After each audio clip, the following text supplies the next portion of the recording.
Alright, hello and welcome to the Divine Deception.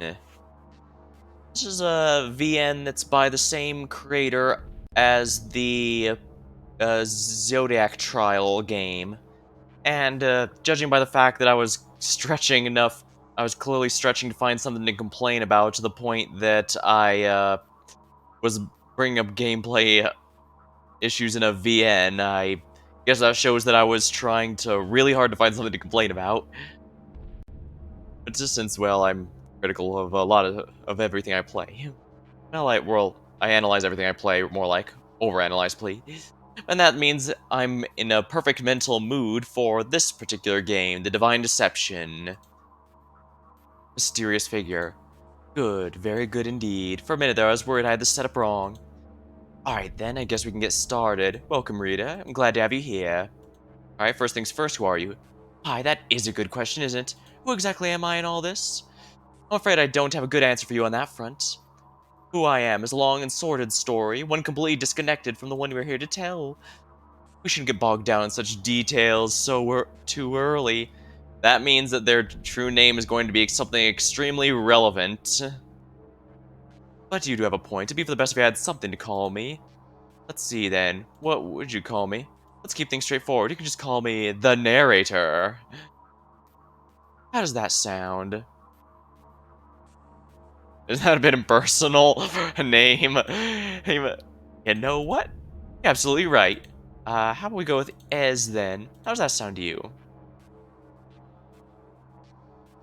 I like that a lot more. Perfect. Glad we settled that. Names are important, after all. Anyways, now that we've got that settled, we should move on. There's a lot of ground to cover, after all. As much as I love small talk, it'd be irresponsible to engage in it at a time like this. Well, not that I'm opposed to being irresponsible, but I digress. Now, what is this exactly? This? What you're experiencing right now? How to put it? No, the more I think about it, the more I realize I shouldn't tell you. I mean, everything complaining would be a whole other story. Explaining everything would be a whole other story, and again, that's not the one we're here to tell. Honestly, it'd probably be for the best if you just forgot about all this. Who I am, what this is, you won't find answers to these, and not in this tale. So relax and accept it. All that matters is you're going to experience a story, and I'm here to guide you through it, okay?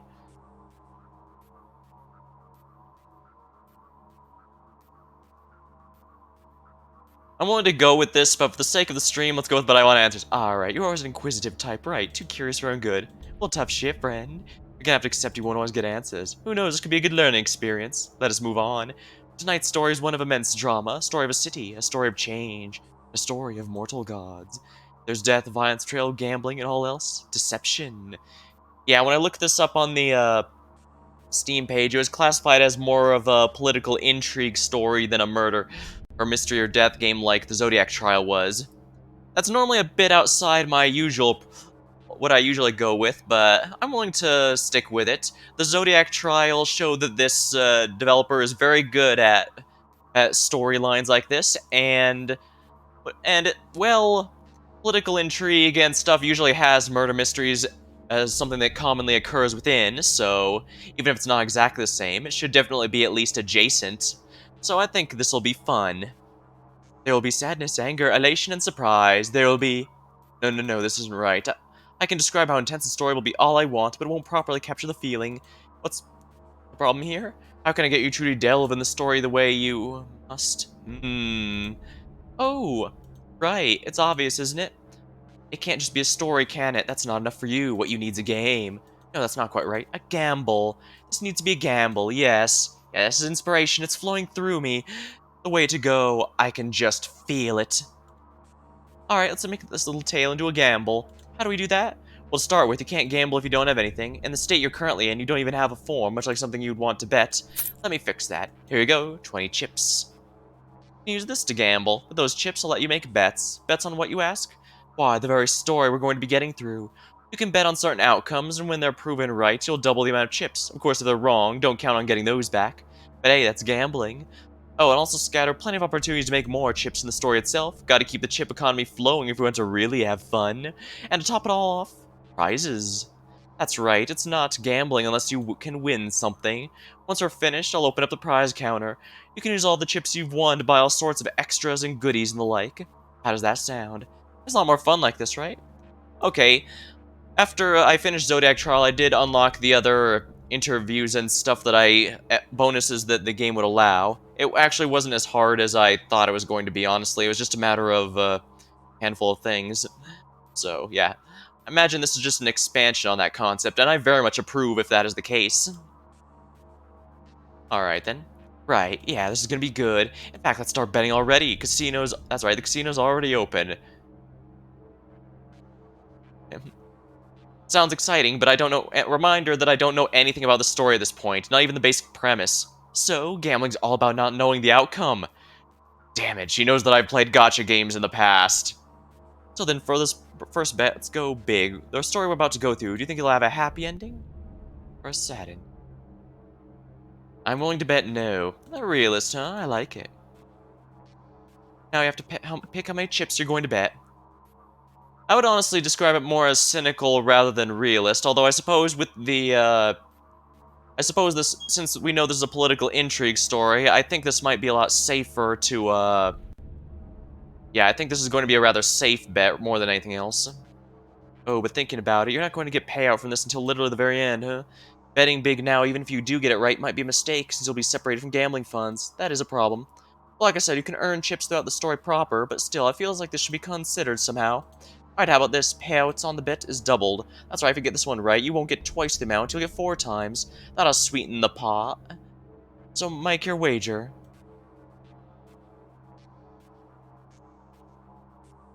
Awesome. First bet in the books. So then, right, your chip count is 10, but don't worry, I'm sure chips will be flowing out of your hypothetical pockets in no time.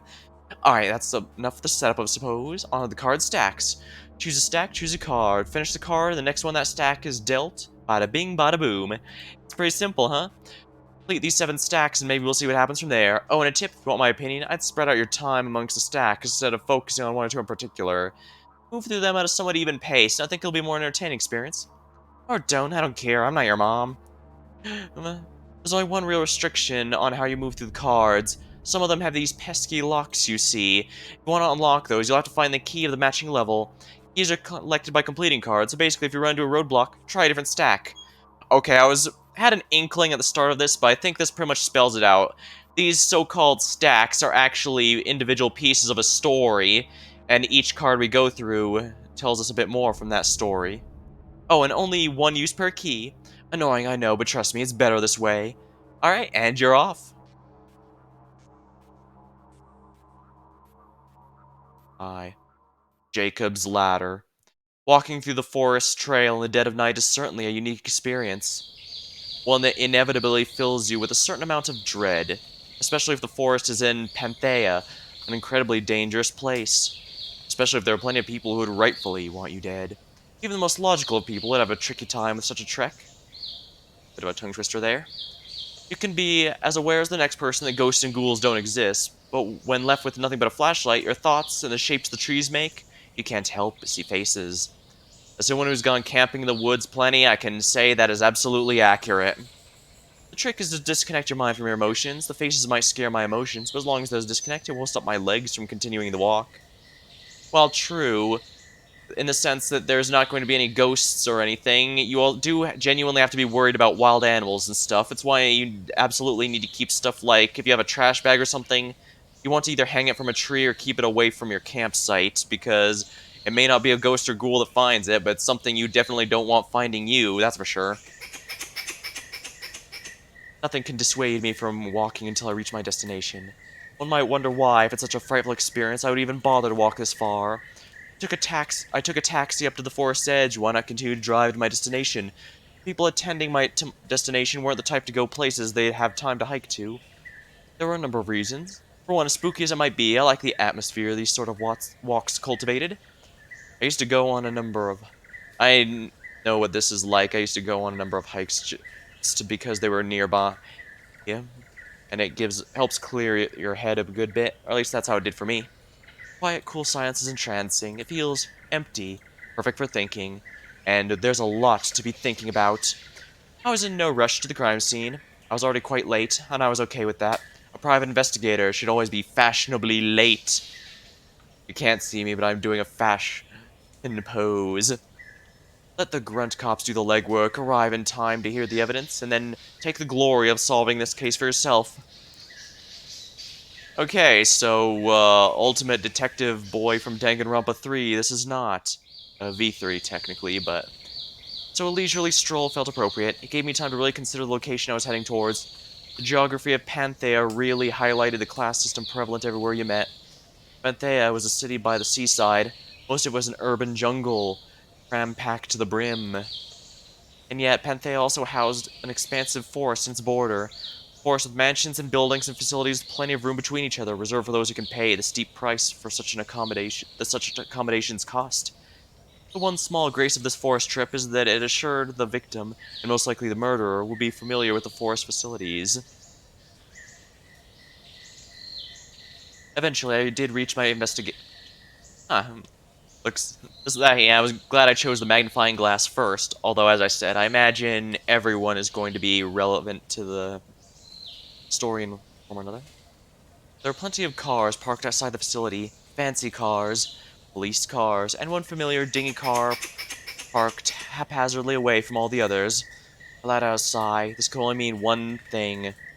Sure enough, Kane stood outside, irritatingly smoking by the entrance. From his ill-kempt hairdo to his raggedy coat, he was a distinctive figure, to say the least. Clearly, he had been kept out of the crime scene, at least for now. Oh, thank goodness for small miracles. As I approached, he soon spotted me, and with a flash of recognition, a small smirk crossed his face. He reached to his pocket and grabbed a recorder. Here we go. So he's a... Hey there, Laverna, right? Ain't you a sight for sore eyes? And sore eyes you most certainly have, Kane. Oh, whatever did I do to deserve your barbs? I read the coverage of cases I work, you know. Yeah, so what's the issue? Figure I gave some pretty good advertising, don't you think? Well, I suppose I can't fault you on that front. How in the blazes are you even here? I know the reporters tend to flock to a tragedy like trees approach the sun, but even still, to appear before myself, that's impressive. What can I say? I got connections. When a crime happens, some people call the police, some people make money. I'm not surprised I made it here before you. In fact, I'm surprised you're here at all. I know the police can work with private investigators, but usually not on high-profile murder cases. Is Panthea's force so desperate they need to consult for all their cases? That you intend to spin my presence? Hey, if the shoe fits, you dig? Whatever it takes to prevent the blame from falling on the current administration. Whoa, hey, them's fighting words. Calling a journalist biased is tantamount to a direct insult, you know. Ah, so the Oracle, still intending to charade, is unbiased. So, for the record, it seems like you have some issue with Governor Ija's administration. Care to expand on that? I have no issue with Miss Ija.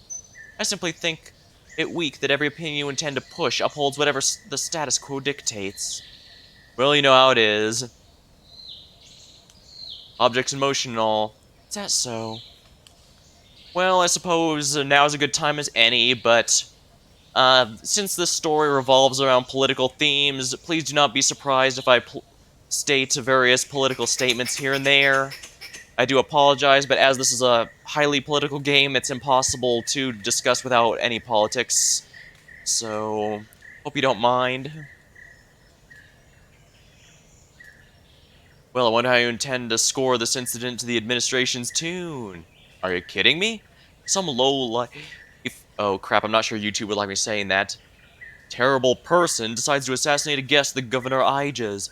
This is prime time sympathy fuel. And you're well aware the murderer is also someone connected to Miss Ija? Well, that remains to be seen. Is that the story you're running with? I prefer not to parrot what others say. Well, Laverna does have a point that media does typically go with whatever will make them money. Yeah, but Kane also does have a point that, police do push an angle that is convenient at sometimes. I mean, I'm trying to avoid giving my own biases in here, but it's going to happen. I'm going to apologize in advance. So, yeah, there's going to be a lot of political statements, and my own opinions will be injected here and there. It's not going to be avoidable no matter how much I try it, so I'm just going to lay it all flat right now. Expect me to say some things that will reflect my own opinions here and there. But then again, maybe that's not inherently a bad thing. The whole point of a game like this is to make you think, right? Only what I behold myself, and what can I pronounce as truth. Is that so? All I gotta say is good luck getting in. Sure, that won't be a problem. I'm expected. Aw, man, really? They're really gonna let someone known like you in while they're restricting one of Panthea's most familiar faces from the scene? Oh, you hold yourself in that much esteem? That certainly is news to me. Are you kidding me? You know what keeps the world turning, Sherlock? Information. Who has it, who doesn't? Who you know, who will speak to you? How you spread it? I can't exactly argue with you on that. Yeah, I'm with Laverne on this one. That is legitimately true. When you look at it like that, I'd say I'm the most powerful person in all of Panthea. Ha! Well, if nothing else, I do respect audacity. Perhaps we're more in common than I first thought.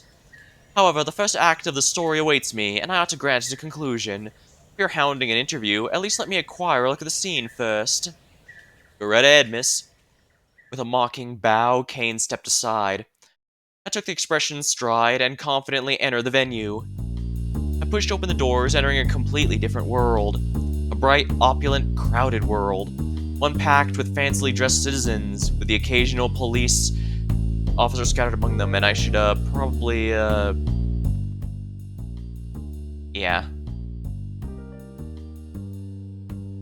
Here we are. Music's not bad in this game at all, at least so far, but I need to make sure it will not overpower what I'm saying, because, I don't like to be too loud most of the time. I mean, I'm trying to be a bit more careful since I have been warned I'm a bit too soft-spoken sometimes, but I guess I just try to lean into my streams being a bit laid back to at least some extent. There's a world of grand gestures, so I may as well play the part. The detective has arrived. Oh, damn it, seriously? Hey, it's Seth. Apparently. Instantly, I was greeted with a less than friendly face. The balding, weaselly officer with a nervous fidget and annoyed look was Seth. We've been acquainted a few times before now. Ah, Seth. Fancy running into you here. Seriously, who invited her? This is a murder investigation. We don't let third parties in. Oh, come off it, Seth. From the sounds of things, you need a helping hand. We need, Jack, and we need two things. Jack and shit. It's been hours. There's no indication we wouldn't be able to handle this ourselves. So you say. Then again, men say many things in their lives. Some true, some false. Between the two, it can be difficult to differentiate until far in the future. That doesn't... Before Seth could object, a louder voice interrupted. Lav! The beaming officer approached me directly, and before I could object, she came in for a hug. I had no choice but to reciprocate. She let go, I was left wondering how close she thought we were. We hadn't really known each other for long, and only in an official capacity. Well, I doubted having her on my side could hurt. You're looking real lovely today, as usual. Ah, Baldera, how you falsely flatter me. Falsely? Not a chance. Really, I love your outfit. It really compliments your gray eyes, makes them pop. Yeah, speaking of your outfit, is it really appropriate for this sort of scene? Most private eyes I've met don't wear high heels. Oh, come off it, Seth. She looks like a proper official, at least official enough. Guessing she's dressed to impress. Well, Seth was right. My clothing was appropriately garish. It's certainly not the sort of thing I'd wear in my free time, but for this role, it would work well enough. Alright, so yeah, she's wearing this outfit entirely to try and, that's the phrase. I can't think of it right now, but basically she's trying to, how do I say it? Project a certain aura to make people think a certain way when just by seeing her. Baldera, Seth, as much as I cherish your company, I did not come to discuss fashion, though I have many opinions on the topic. No, I do believe Baldera has called in a certain drastic crime to my attention. Sure enough, a mere glance to the left made it clear why the police were here. I couldn't get a good look from this angle, but it was pretty clear an old man collapsed on the floor. Must be the victim. Yeah, about that. Baldera, why did you call Laverna here? You know, my mother always said, the more the merrier. And two heads are better than one, yes. Also, there's a reason we don't let civilians help our investigations. But Laverna's not a civilian, she's a private investigator, and you know as well as I, she's useful to have around. You saw the work she made of the last few cases she was consulted on. Baldera brought up a compelling point. Looking at it empirically, I was a good investigator. Ooh, I remember this from, I remember this song from the Zodiac Trial. It's a good one. Looking at it empirically, I was a good investigator. That was perhaps my greatest leverage in the situation. Despite that natural skill, it was still something of a surprise to myself that I ended up in this situation. I mean, I always knew I was bright. From a young age, I scored pretty high on intelligence tests. I got the hang of things far faster than my classmates and peers. I can still clearly remember how proud I made my parents back then. We were never really a wealthy family, middle class at best, but at my pace it looked like I was going to be able to get a scholarship to a really good college. And I had passions when I was young as well. I remember my first real investigation began when I was still a teenager, far too early. Still, I felt compelled to try my best. The police said, oh dang, my comparison to Shuichi, the detective from Danganronpa V3, might actually be more accurate than I expected. The police had already given up on the case. Hearing that, you might think it's a sign to give up, but me, that just signaled it was even more important that I try myself. Sure enough, my investigation techniques got far further than the police could ever hope to. Despite the grim circumstances, I found that first investigation, to be frank, enjoyable. It was exciting, making progress in ways nobody thought that I'd be able to. And eventually, my investigation succeeded. I had found the true culprit. I had done what I set out to accomplish. By all accounts, this should be a successful origin story. However, well, to make a long story short, affairs being wrapped up neatly when the truth was revealed is the realm of fiction. The ugly conclusion of that first investigation turned me away from the practice pretty severely. I intended to give up my ambitions of being a private investigator then and there, but well, maybe at my core it just fueled my intolerance toward injustice. Because here I was, a private investigator of Panthea, at the police's service. And there was Governor Ija, highest authority in the city, approaching me with a strained look on her face. Ah, greetings. As she approached, Baldera immediately stood at attention. Governor Ija, ma'am! Pleased to be serving you. Ah, Officer Baldera, was it? Thank you, really. Glad to have such reliable members of our city's esteemed police force at my aid. Truly, it moves me to see Panthea's justice in action. Ija turned back at me. Speaking of, I don't believe I recognize you as one of our city's police officers. That's because she's not. Laverna Smith, private investigator, pleased to be of service. I extended my hand, and Ija graciously shook it. Ah, charmed. You're here to help investigate, I assume? I wouldn't be a particularly good investigator if I didn't know. Haha, I suppose not, returned Baldera. I suppose I'm just confused. Last I checked, I don't remember being standard protocol for the police to rely on third-party investigators, especially this early on. Ah, that's because it's not, ma'am. Is that so? Does Miss Laverna's presence some sort of reflection on your faith in your ability to solve the case? Baldera seemed to shrink under Governor Ija's gaze. Seth watched this interaction and sighed. Actually, ma'am, it isn't that uncommon. We don't like to advertise it just not to get every justice-seeking wannabe knocking on our door. Restricting to ourselves just members of the force can be, well, restricting. Interesting, so of all people, it's Seth who comes to our aid. Really, working with trusted investigators not affiliated direct with the force is a common practice. So then, is Miss Laverna a trusted third party? I notice Seth visibly grinding his teeth. You know, well, I guess I'd have to say so. Of course, it's not like we're just letting her go willy-nilly either. I promise that I personally will make sure she's kept under careful, watch. Just to make sure. At this point, there was a pause. The sound of Ija strumming her fingers across her other arm seemed to fill the entire room. Then she spoke up. Well, wonderful. Of course, I don't intend to come across as though I'm questioning your process. I was just curious about how these things are done. I'm so busy with my job, I rarely get to see these aspects of your work. Well then, don't let me bother you. Go on and catch a criminal, on behalf of Mr. Athen. We'll be sure to do that, ma'am. Baldera saluted Ija, which seemed unnecessary, but Ija apparently appreciated it. With a small nod, Ija departed the scene. At her departure, I saw Seth visibly deflate. Well, I guess that's settled then. Don't do anything stupid, Laverna. I'll be watching you. Being stupid is simply antithetical to my nature. Uh-huh. Seth gave me a pretty dirty look, but I made sure not to give any sign I'd noticed it. I was happy to get the go-ahead to investigate. Now then, we've wasted enough time. If we delay any longer, the criminal will be able to slip out of our grasp. Luckily, that's not one of our concerns. Oh, do tell. Well, do tell. You're the one who brought Laverna in. It's your job to deal with filling her in. Sure, not a problem with that at all. So then, let me give you a rundown of the crime. As I'm sure you're aware, the crime scene was this fundraising gala for Governor Ija's re-election. Most of the folks invited to this place are real fancy-like, not the type to go around committing murder like this. Alright, so we're getting a recap here. That's a way to look at it. You disagree, Seth? Where I said, the people at the top have a lot more to lose. Sure, but that doesn't mean they actually do a freaky murder themselves. Uncharacteristic, maybe.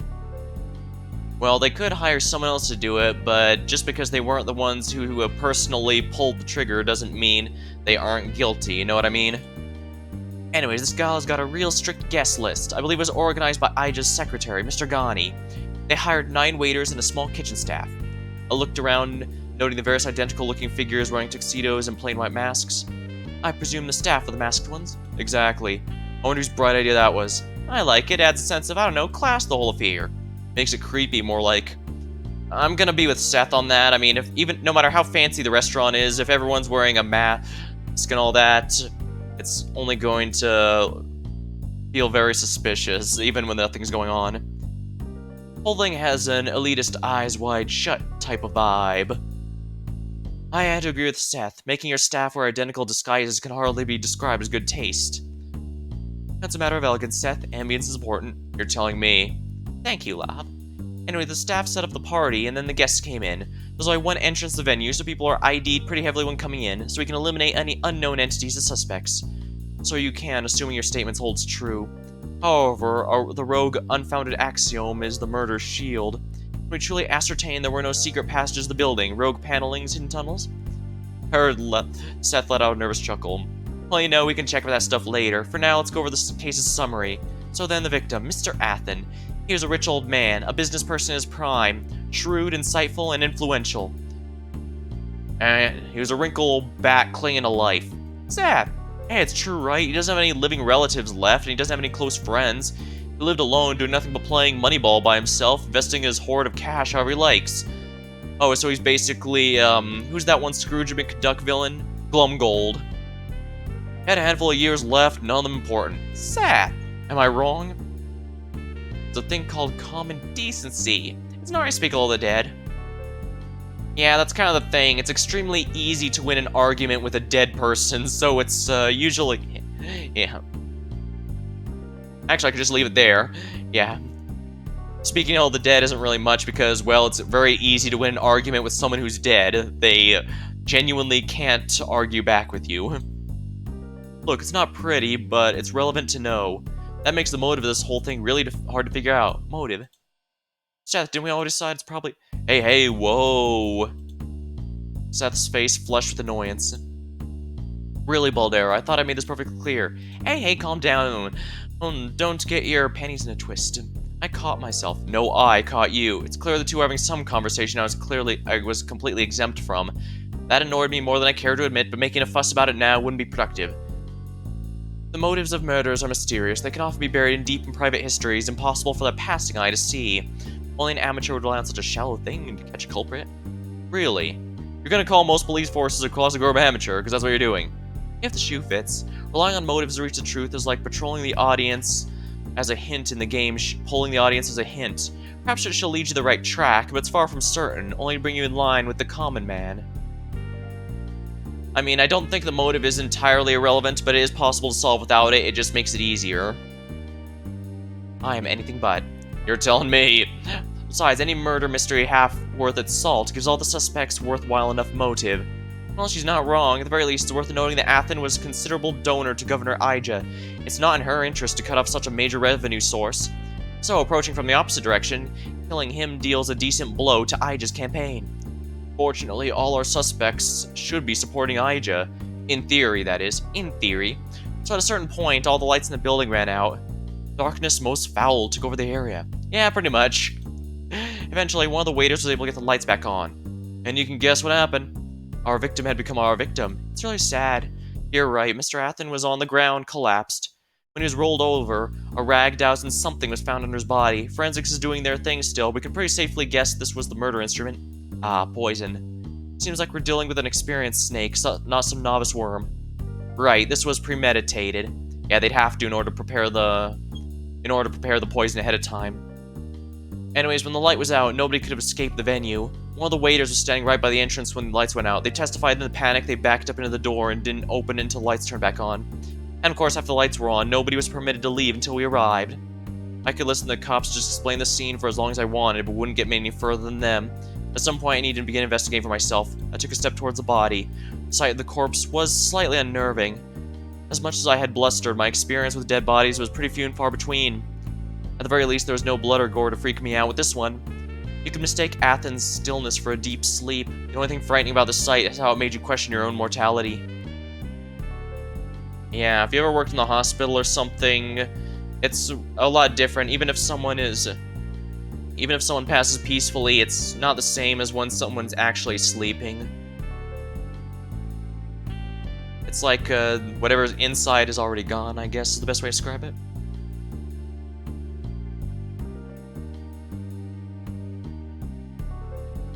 Well, time to get to work. Mr. Athen, pleased to be working with you.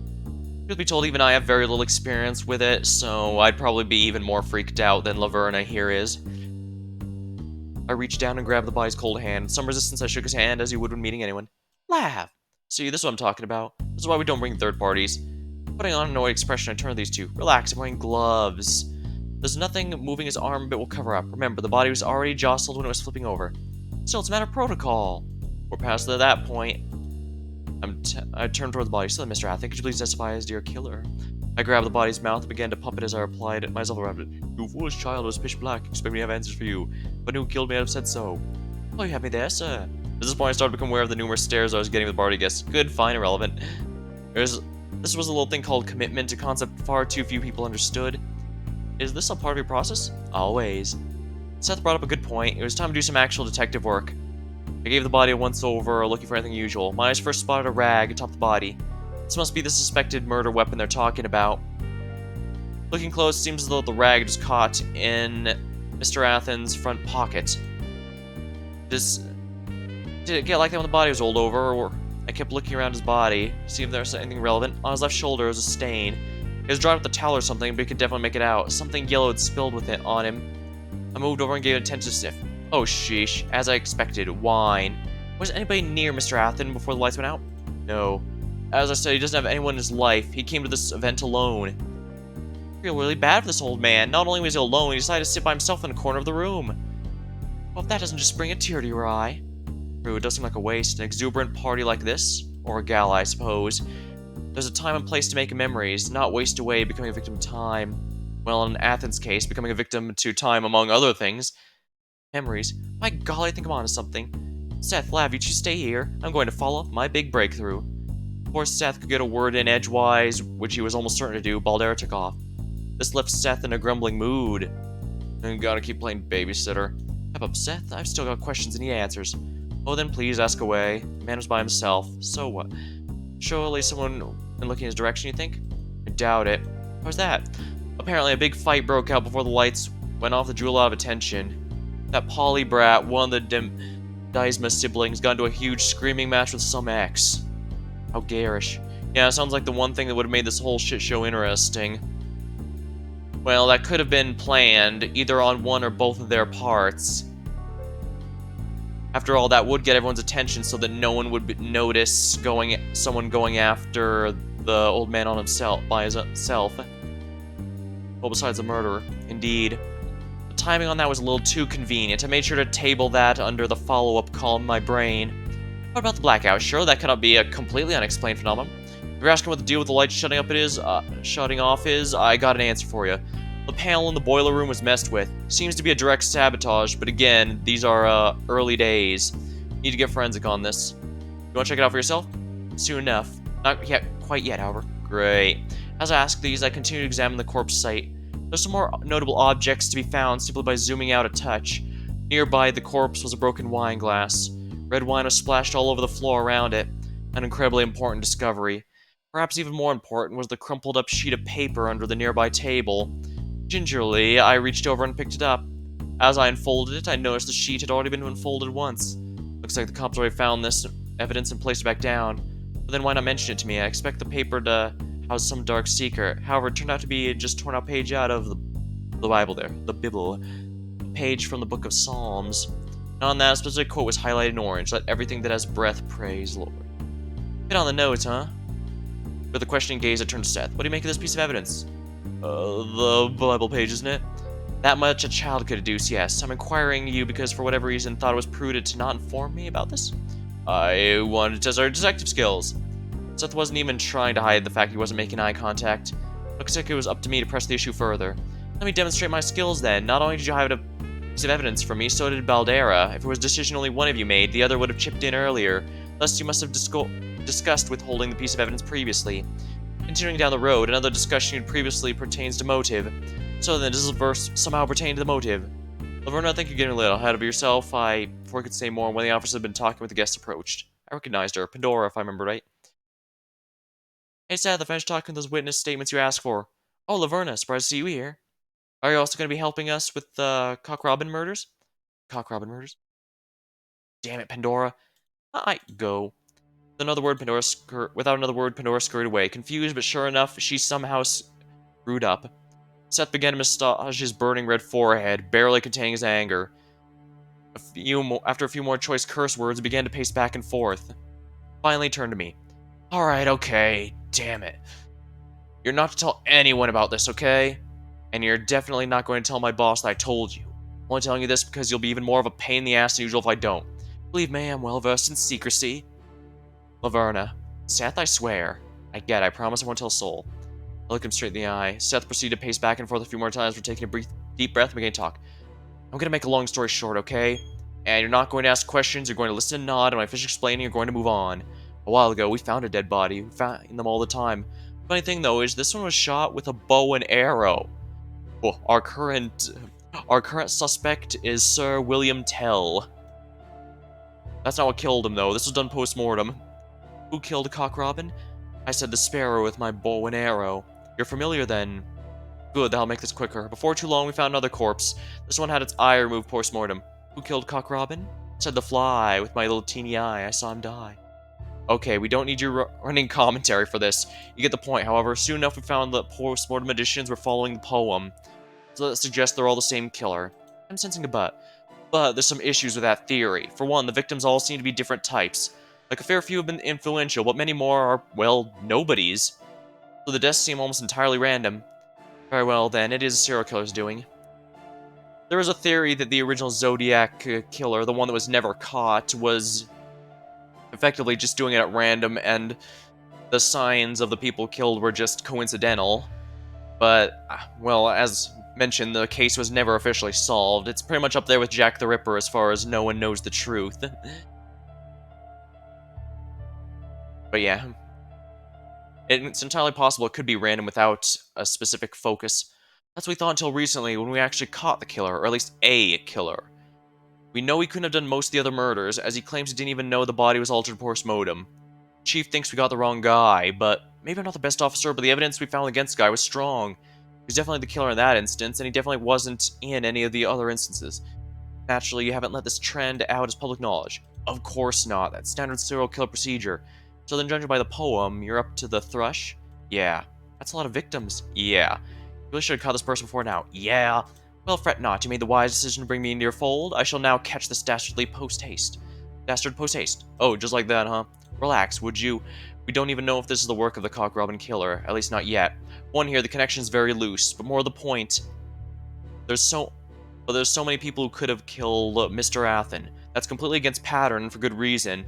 If the Cock Robin killer really was somebody here, a thorough investigation and cross-referenced past records will find them. So that would be, crap, I know that's another one YouTube won't like. That would be self-destruction for them. Seth made a solid point. The Cock Robin killer, there was certainly a major puzzle piece. Not for the mystery of Athens killer, but for the mystery of Panthea. I filed that away for later. Very well then, on to more thorough investigations. I crossed the room, with Seth following my stead, visibly annoyed. First person in question was quite apparent. An argument that draws the whole room's attention just happens to occur before the lights went out. That's a bit too good to be true. And in my experience, if things are too good to be true, they're often not. I approached Polydysma, the person apparently that started the argument. It wasn't hard to spot him out. Next to his brother and his father, he stood out like a sore thumb. Swayed like one, too. Polydysma, I presume? You got it. I guess I should try and give him a surfer dude lingo, given that hair. Yeah, you got it. And what's your name, cutie? Really, dude, heading on an investigator? Laverna, charmed to be of your assistance. I held out my hand with little hesitation. The man sloppily reached out to shake it. This just further confirmed what I suspected. The guy was buzzed out of his mind. That's fine by my books. Drunks tend to make my job easier. It wouldn't be too much trouble. I'd like to get your insight on a certain incident. I heard you got a little spat earlier. Mind giving me some insight on that? Instantly, Polly's face soured. Ooh, how the hell is that my fault? I never said it was. Well, you'd be the first. I just want to get an understanding of how things played out. Oh, they played out? It was plain and simple. That bitch texted me and started stirring shit up that's not true. And then, when I called her out, she had the gall to play dumb and pretend she hadn't texted it. On my damn phone. It's on my damn phone, honey. Piss poor job of playing dumb. I was quickly losing interest in this line of inquiry, and I didn't love the attention I was beginning to cure. So I think this is a key line of investigation? I'm beginning to suspect not. I'm just saying, if you're gonna stir shit, say it to my face. In that case, it could be that the killer managed to procure his ex's phone, and he started texting all that stuff purely for the purposes of getting him riled up, because it seems like he's someone who's very easy to rile up. At least cop to it, damn. But apparently, I'm the embarrassment here. I'm the family disgrace. I think there might be a bit more here to unpack than I was planning on. You think? Polly, it was lovely meeting you. For what it's worth, it sounds like we were totally in the right. This predictably put a smile on his face. You know, you're right. You're a good detective, a smart detective. You keep at it. Naturally. At this point, a much more well-dressed man who looked oddly similar to Polly stepped in. It didn't take a detective to work out this was Art Daisma, Polly's older brother. Hello there, Laverna, was it? I apologize for my sibling. He's, well, troubled. I hope he didn't cause a scene. Oh, he was just lovely. Well, that's encouraging to hear. A nice change of pace. Subtle. At any rate, I'm frankly mortified by recent events. If you need any help, I'm more than willing to give you my full support. No, I'm afraid that's completely unnecessary. I hadn't meant this to be as harsh as it came across. Still, hearing this, Art looked crestfallen. Before he could respond, however, I heard a chuckle. It appeared the head of the family had been listening in on the exchange. Swing and a miss, Artie, old boy. The guy's actually named. It appears this lady's a bit too wise for her usual butt kissing. Art's face crumpled even more. I was just trying to make myself helpful. And look how that worked out for you. Odin Daisma chuckled some more his dejected son. Odin certainly works for an elderly man, but did he still go by the name of Odin when he was younger, like in his 20s or 30s? Because that seems like an odd name for... Actually, even when he was a young child, did people make fun of him for having the name Odin when he was in school? Now I want to know more about his life, although this being the game it is, we may actually learn about his young life. I assure you both, I have the situation well under control. Of course, if you ever have any further troubles, I'd be happy to assist you in investigative matters. After this exchange, I prefer not to. Besides, I already have people for that sort of thing. Laverna, if you're not getting anything out of this, I think my time might be to bail. Seth was absolutely correct. I gave the group a meek bow and proceeded to walk away. I wanted to search the area where the lights went out, the boiler room. I didn't know where it was. I could have asked Seth. Instead, I began to wander about the place. Was this the way to the boiler room? Nope. No, this was the way to the restrooms. Oh, this hallway. Aha! This must be it. I entered the room confidently, and sure enough, it looked like a boiler room. The boiler room, I presume. You could have just asked. Seth had been following me the whole time, sounded thoroughly unimpressed. Well, I wasn't doing it for him. Whatever. You're right, for whatever it's worth. The power outage or whatever happened here. Panel right here, in fact. He pointed to a very obvious panel with switches and wires. It appeared very vaguely burned, though by what I couldn't tell. Are we aware of what happened? No, I'm afraid that's waiting further analysis. At the very least, we know that whatever caused the blackout, its origins in this room. This isn't some power cable elsewhere being cut or anything. The criminal was in this room. With my skill set, looking at the panel itself wouldn't get me anywhere at all. Instead, I turned my attention elsewhere. I began to sweep the room, looking for any detail that may be of use. I was hoping for a dropped note, perhaps a string of distinct color caught in a door handle. Nothing quite so obvious jumped out at me, but there was one thing of note. That's a window on the wall, is it not? Seth looked up to where I was pointing. Yeah, looks like a window to me. I think somebody could have gone in or out through there. Because I hate to tell you, I don't know if someone's arm could get through... Oh, that was him who was talking about it. Is this the log? Yeah. Oh yeah, it's a window to me. What, do you think somebody got in or out through there? Okay, so yeah, this is the history button. Because I hate to tell you, I don't know if someone's arm could get through there, much less someone's body. Seth exaggerated. There was definitely enough room for someone's arm, but he's right. It probably couldn't smuggle a person from outside, but maybe he didn't need to. I'm simply filing it away. Oh, what's that about? Can't expect the whole truth to be apparent at present. Only when all the clues are revealed can such be determined. So when evidence is relevant to your direction list, I store in a limbo state. Laverna really likes to wax poetic, and coming from me, that really says a lot, because I'm the kind of person who could make a single sentence last like 3. It helps. I've lost interest. I didn't have a snappy comeback to this. Instead, I simply made my way back to the main venue with the rest of the guests. I'd done enough venturing about. When I returned, however, I saw quite a peculiar sight. Lay off, dude, Secretary Grani. I don't know the first thing about what you're saying. I just want to know why you did it. Were you a sleeper agent? Had you grown deep resentment for your employer, and this was your way of striking back? Whoa, take it easy, Baldera. What's going on here? What's going on here is I found our culprit. Oh, magnificent, Baldera. Please show us your reasoning. I'll do that. Thank you very much. See, it was something Lav said. Got me thinking you're probably taking pictures, right? This place has a lot of old fogies, but there's still youngins addicted to social media. I asked around, and sure enough, one daughter took some lovely selfies. Lovely selfies, I know, that took place right before the lights went out. You know that our culprit had to be in the boiler room and shut the lights off, so anyone caught in these pictures has an airtight alibi. But I wasn't content ruling people out. No siree, I wanted blood. So I rule the guest list against these pictures, trying to find who wasn't accounted for, and the one person mysteriously missing at the time was Secretary Grani. I'm telling you, I was just taking it. Nothing sketchy with that, feel me? Save it for someone who'll buy your story. Hate to say it, Secretary, but Baldera there has a point. It doesn't look good for you. But it doesn't look bad for you either. Lav? That was a valiant effort, Baldera. I admire the tenacity, but to deliver a killing strike, you need more than that. The truth is rarely clear to the observer as you expect it to be, and I'm afraid your reasoning simply doesn't hold weight. Alright, girl, you think I'm wrong? Bring it on. Prove me otherwise. It would be a privilege. Here, I'm gonna lay out how Secretary Grani committed the murder. At the start, Athen was Grani's target. At the start, Secretary Grani went to the boiler room to turn off the lights. Then, without issue, he walked his way on over to Mr. Athen. From the start, your entire argument's built on a support structure of sand. That is to say, it can't hold its own weight. Pray tell, how would the dear secretary make his way to Mr. Athen? As you said, it was pitch black dark. Unless you intend to label him the descendant of an owl, a less sensible enough argument. He's the... gasp. He was the descendant of great shinobi Owl from Sekiro the entire time. A sensible enough argument, I suppose, but this is a worthless path to walk. That's, well, gosh, you got me that front. Grani might be the direct killer. They could be an accomplice, too. Think about it, I checked those pictures on social media. They occurred right before the blackout, so anyone in that picture couldn't have turned the lights off the boiler room. Cross-referencing it with the guest list, well, there's just one name missing. All the other guests are accounted for. By golly, it's gotta be the secretary.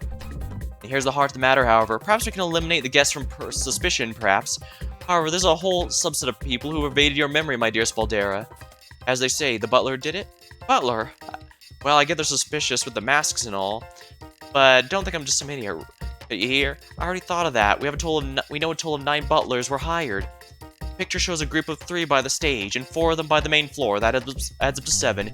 Add the butler by the main entrance, the one in the kitchen, accounted for at the time of the blackout by the kitchen staff. That's 9. That should rule out all the butlers, correct? Butler types would have been title. True, 9 were hired. However, can you prove only 9 donned the mantle during the party? I think I can. If there's someone that wanted to pretend to be a butler, earliest they could have arrived was when the party was setting up. And that's the earliest you can imagine? How limited your mind must be. For all we know, this butler, a disguised butler, infiltrated the building far before the preparations even began. They hid beyond detection once the party began in earnest. They assimilated their surroundings. Okay, maybe we could sneak in like that or something, but what about getting out? Because the culprit was inside the building when the lights went out. Again, this is an assumption, Baldera. Do you know what they say? And you know what they say about the assumptions? They make an ass out of, well, all of us in the end when you think about it. No, I'm not wrong about this. The lights went out because that panel in the boiler room was messed with. It's an unshakable fact you'd have to enter the boiler room to do that.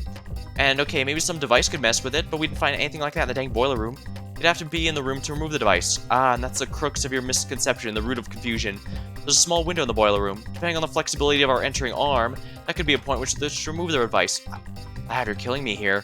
What about the actual murderer? Because Mr. Athen definitely died during the blackout. He was killed with that old poison rag. That is the axis, yes. I said this is the axis upon which the whole perception of the case shall swing. I'm not following you here. Ditto. You see, there's a clear contradiction about the scene of the crime. It stood out to me from the very beginning.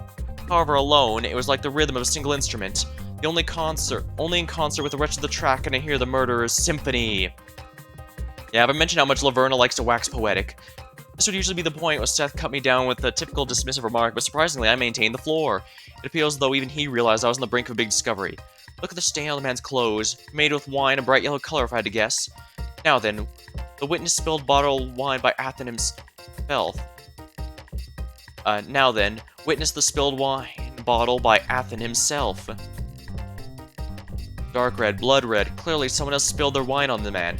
Okay, sure, so have we tested the blood red wine for poison? Brief best of science. I mean, it's going to the lab just like the rag and a bunch of other forensic evidence. We will know if it's the murder weapon soon enough. But poisoning specifically Mr. Athens' wine, pretty difficult for a few reasons. Murder is a difficult business, Seth. If it wasn't, the assassin market wouldn't be so lucrative and we wouldn't be so casually rude to our coworkers as we tend to be. With proper preparations, anything's possible. It's simply a matter of being thorough. Lava, it'd help if we had a clue what you were talking about right now. Must admit, this part of my job is a lot of fun. Here we have the detective about to lay a grand deduction. Haven't you gotten such a deal? You paid for the whole seat, but you've only used the edge.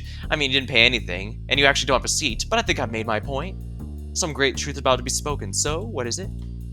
Oh, come on, I'm waiting. Oh, you didn't think you'd just get to sit around and let Laverna do the heavy lifting, did you? No, contraire, you'll have to help Laverna out. I mean, you don't really, this has all already happened, but still, I figure this would be a good spot to inject some interaction on your part. Everyone likes to be detective, right? I'm sure you do, so come on, let's engage in linguistic journey. I'll even show you how it's done, so you don't get too cranky. Watch. Alright then, deductions are less about figuring out what happened. Laverna will usually already know, more or less. It's more about how to say it. Presentation is everything for someone in her line of work. This means stringing together a great proclamation by altering from prepositions or conjunctions the statements of fact until you have a coherent and correct train of thought. Right now, we can only see the if and then. The core of all coding, basically. Well, one of them. The other is while statements, but yeah. Right now, we can only see the if and then. Unfortunately, we need to proceed a bit before seeing the statements. A touch inconvenient, but that's how it is. Don't worry, we'll have the opportunity to go back and start at any point before attempting to actually submit our deduction. It's not bad practice to go with your gut and make some selections to get a feel for what you're working with before going to start and making a real attempt. Luckily, it seems we're forming a very simple deduction. I have the if will go first, so we'll just select that. Great, now we'll just proceed. Alright, now we see the full scope of things. If you annoy me, then I will stab you. You'll always get the conjunction statements you'll be working with from the start, which is nice. Downside, you'll have to use all the conjunctions you get. Anyway, I'm just gonna... Okay. Yeah, I aborted that little tutorial section a little prematurely. It seemed a little basic, but you get it, right? It's not super difficult context. Yeah, I understand. Great. I don't want to belabor the point. I guess it was a good decision to just get on with it. Can I give you a pro tip, though? See, I'm a real stickler for grammar. I don't like people who don't talk good. So please, if you're trying to say something, do be precise in your phrasing. Say as grammatically correct as possible. I'll try and work with you. Oh crap, we got a member of the grammar police here. I'll try and work with you as much as possible, but if you're just mindful, it'll make it easier on both parts. Oh, but don't misunderstand me. I won't be pleased by any flaccid deduction that's syntactically coherent. Making valid sentences is a prerequisite for most humans. I'm looking for actually correct deductions, okay? If what you say contradicts the facts, you'll be barking up the wrong tree. Alright, let's get to it. Oh, I almost forgot. Difficulty, I was going to have difficulty options. Right, how do you feel about all this? And no need to puff out your chest. Pick what makes best for you. We'll just go with the average, I guess. I agree. Normal seems well suited for the average or normal person. Oh, but don't misunderstand me or anything but normal. Here's I'll give you, we'll say, 5 chips each time you finish each of these. Oh, but if you make an incorrect one, I'll take a chip off that reward. I'll give you another pro tip. When about to submit your last statement, hit that back button instead, and go through your deductions and make sure it feels good on the mouth. Or don't, I don't give a shit. It's your chips, and I've babied you enough at this point.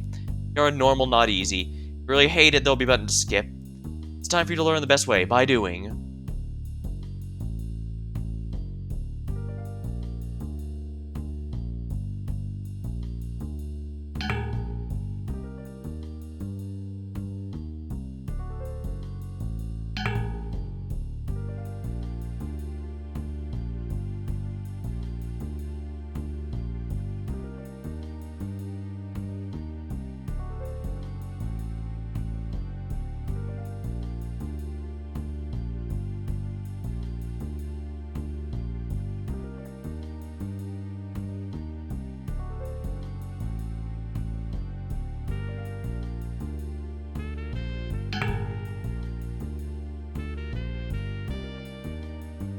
If the killer was disguised as a butler.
If the killer was disguised as a butler and the killer is hiding in the building, then there are only 9 or the killer left.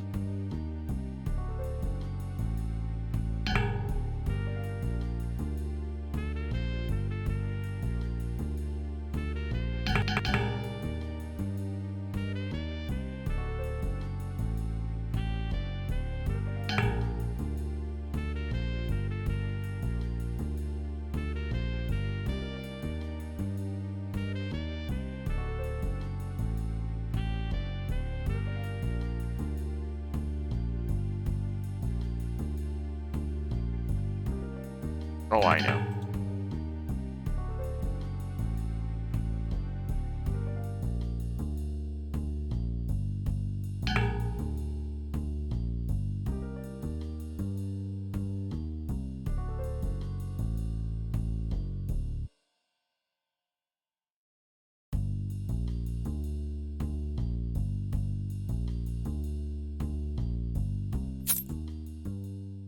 There we are. Okay, then the silly plus way to teach is demonstrate. I grab Secretary Granny's arm and put him next to the corpse. Use social shape, play the part as a victim? Alright, neat. Do I need to do something?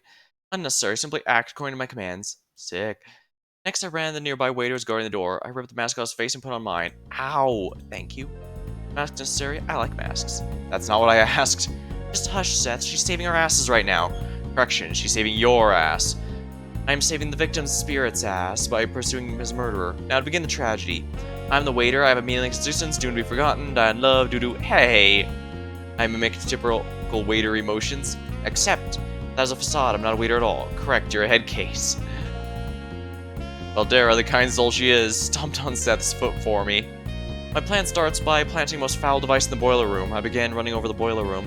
Hey, wait up. Here I am planting the device. I mimic placing a bomb on the panel. Next, I make my way back to the party. Right as Seth was catching up to Baldera, I turned 180 degrees and fled the room. Oh damn, what's the point of this? Soon enough, we stood back to the would-be victim. Now the question for the class, what's the identity of the murderer? How should we know? I do not seek a name, merely an occupation. Waiter? Assassin? What about magician? It appears secretary is most fitting for the title detective. Oh, I'm actually happy with my job. And a conviction, I like him. Yes, what happens next is sleight of hand. The faux waiter bumps into Athens, spilling wine on him. With this opportunity, he does 3 things. He poisons the man's wine, plants the rag in Athens' front pocket, drops the crumpled up psalm on the floor. I mimic doing all 3 with Secretary Grani. Now, until now, I had Baldera and Seth's attention. However, at this stage, Seth raised an eyebrow. Seriously, you don't think that's a little much? Yes, murder also seems a bit too far, but we also can't judge others by our own standards. Now, this piece is key. Right after this interaction, the faux waiter makes his exit from the party. When outside, he presses an activation device of the MP, plunging the venue into darkness. It's in this darkness the effects of the poison wine take hold, dropping to the floor as though he were a mere puppet. The killer collects the damning evidence from the boiler room from a window with incredible flexibility, and like that, the situation's handled. Voila, murder in 3 acts. Just took a grand bow. Secretary Grani clapped earnestly. Baldera and Seth were less impressed. Wait a minute. What were the 3 acts? Laverna, sweetie, this is a very nice story, but come on, really? Are you doubting me, sir? Well, yeah, I actually think I am. Well, then have at you. Prove me wrong. Again? Alright, then Seth walked over the waiter by the exit. Did another waiter exit the venue before the lights went off? Huh. Oh, yeah. The guy said he was taking a smoke break. Wait, what? I bowed once more. Got another bout of applause from Secretary Grani. Well, Well, that's a slice of humble pie for me! I'm really not good at my job, am I? Why am I here? Oh, come off it, Seth. Any good detective needs an adequate foil. The clash of 2 equal and opposite forces creates progress. That doesn't sound right to me, but I don't have it in me to argue with you again. Oh, wait a gosh darn minute. You! Baldera angled towards the masked waiter, with the accusatory finger. There's some incredibly relevant testimony. Why didn't you say anything till now? Specifically, tisk tisk, Baldera, I thought you were smarter than this. Isn't it obvious? Because we didn't ask. Seriously, can't believe we were relying on her, all people. Oh, Lav, I can't. Words seemed to evade Baldera. I tended to have that effect on her. Why are you defending him? Whose side are you on? The truth side. As you see, that truth has no sides. It's a sphere of pure idealized history, which we must all covet. It's slippery, and the only way to grab a hold of it as we all work together, pushing it to the center from all angles. Okay, I think we've wasted enough time with Baldera's typical hysterics. We don't need to waste any more time on your conceptual geometry lessons on truth, which, for the record, is undercut by the fact you started with your lecture saying you're on truth's side before proceeding to say it doesn't have a side. I see where you could be getting confused with that. To explain? Oh, I'm sorry, maybe it wasn't clear. I don't care. I didn't think it was important. So, does this mean we're chill now? Oh, yeah, you're free to go. Sorry for the inconvenience, really. I feel pretty awful about this whole thing to get shook up about. Hey, it's no biggie. Really? Yeah, we all mess up. I was screwed the pooch a fair share of times myself. Oh, that's, good to hear. Boy, you lucky, Baldera. If it weren't for Laverna, you could have gotten a whole heap of trouble. I mean, accusing the governor's secretary. If we took him in for an arrest, that'd be another PR fiasco. Oh, well, you know, I was the one who brought in Laverna, so in some ways I'm kind of responsible for reaching the eventual truth, right? Speaking of love, I can't thank you enough for this. I require no thanks, merely praise. Oh, you're gonna get a whole lot of both from me. Way to help a girl out. Oh, so the thing to take away from the event is that you didn't come out looking unfavorable. Miss Ija, man! Baldera jumped to attention. What are you doing here? Ah, well, there's a little incident in regards to my secretary. Oh, right, look, I'm really sorry about that. All's forgiven, I'm not the type to hold on to grudges. Really? Of course. Look, I relate to you, I've made mistakes in my past, my distant past, a far period of time from now, and minor ones which don't speak ill to any significant degree on my character. My point is, I believe in second chances and the people, and I believe in forgiveness. Why, that's why I've been given the most... I have not seen that word before. Gubernatorial pardons of any Panthea governors throughout history. Oh, gubernatorial pardons of any of governors throughout history. Alright, yeah, so she's given plenty of official pardons. So, simply look to the future. Of course, ma'am. Now, to the matter at hand, I just turned to me. To most, her stare down would be, at the very least, slightly unnerving. Not for me, however. I knew better. Hello there, Governor. Funny how we keep running into each other in this place. Oh ho ho! Yes, Huma. Actually, I came here to speak with you specifically. It appears I misjudged you. I get that a lot. I can believe it. Perhaps more of an introduction's order then. You moved to Panthea not long ago, did you? Where did you live before then? A place less in need of my skills than here. Well, that narrows it down quite a bit, doesn't it? If only. Still, to move here in particular, I have to imagine there's some sort of reason for it. What about relatives? What's your family situation like? Not unlike many others. Why aren't you the mysterious lady? I like to think it increases the intrigue. It certainly does. You said you're a private investigator. Have you any interest in being hired in my staff? The whole experience has certainly served as an impressive interview. There are plenty of matters I'd appreciate investigated. Truly flattering offer, I must bow to it. However, I'm not sure the cases you'd like me to take on are the ones I'd wish to take on. I'm content at the pace I'm working at. Is that so? And I imagine pay wouldn't be a factor to change that decision? The only pay I require is the payment of justice. Well then, at the very least, since you've been working in conjunction with the police so much, I imagine it might be prudent to become an officer yourself? Surely that would at least help things from a logical standpoint. If you'd like, I could put a good word with you at Ariane. Again, I must reject your humble offer. I prefer not to shackle myself to one client at the present. Is that right? You're quite an interesting character, Miss Laverna. I don't think I'll forget you. You do. I can imagine. Gani, come. And like that, Ija turned and walked away with the secretary in tow. Alright, I'm gonna be honest here. While Ija does have a very calming aura around her, I sense something beneath that that is very unnerving. Then again, I think that's intentional, since Laverna herself said that most people find it unnerving, but she's familiar with it. And of course, I imagine that there's a lot more to... the fact Laverna isn't giving me too many details implies that there's something specific she's here for. Which makes sense, I suppose, and... Don't worry about that later, I suppose.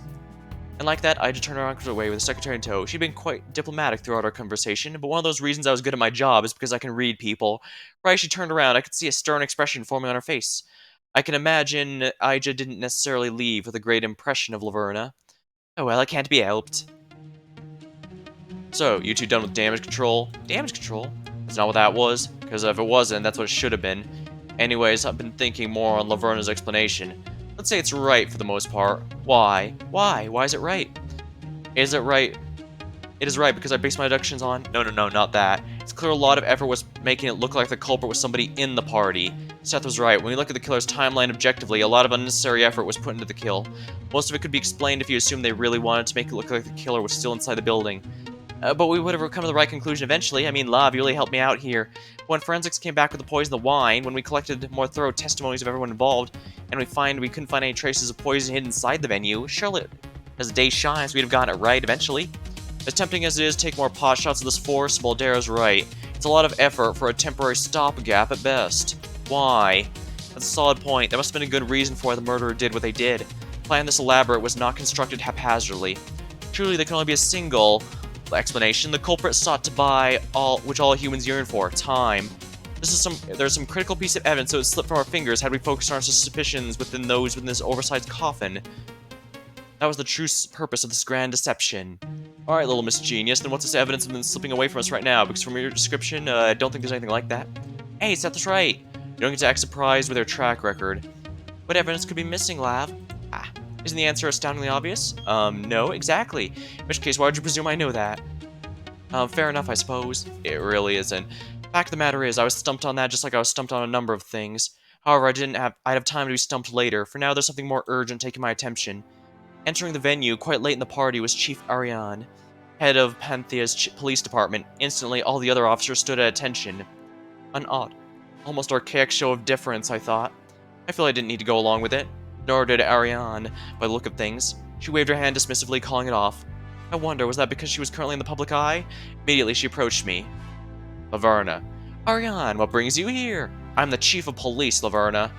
I make it a habit to join on all major investigations. The only reason it took me this long to arrive is because I was busy on the other side of the city when I got the report.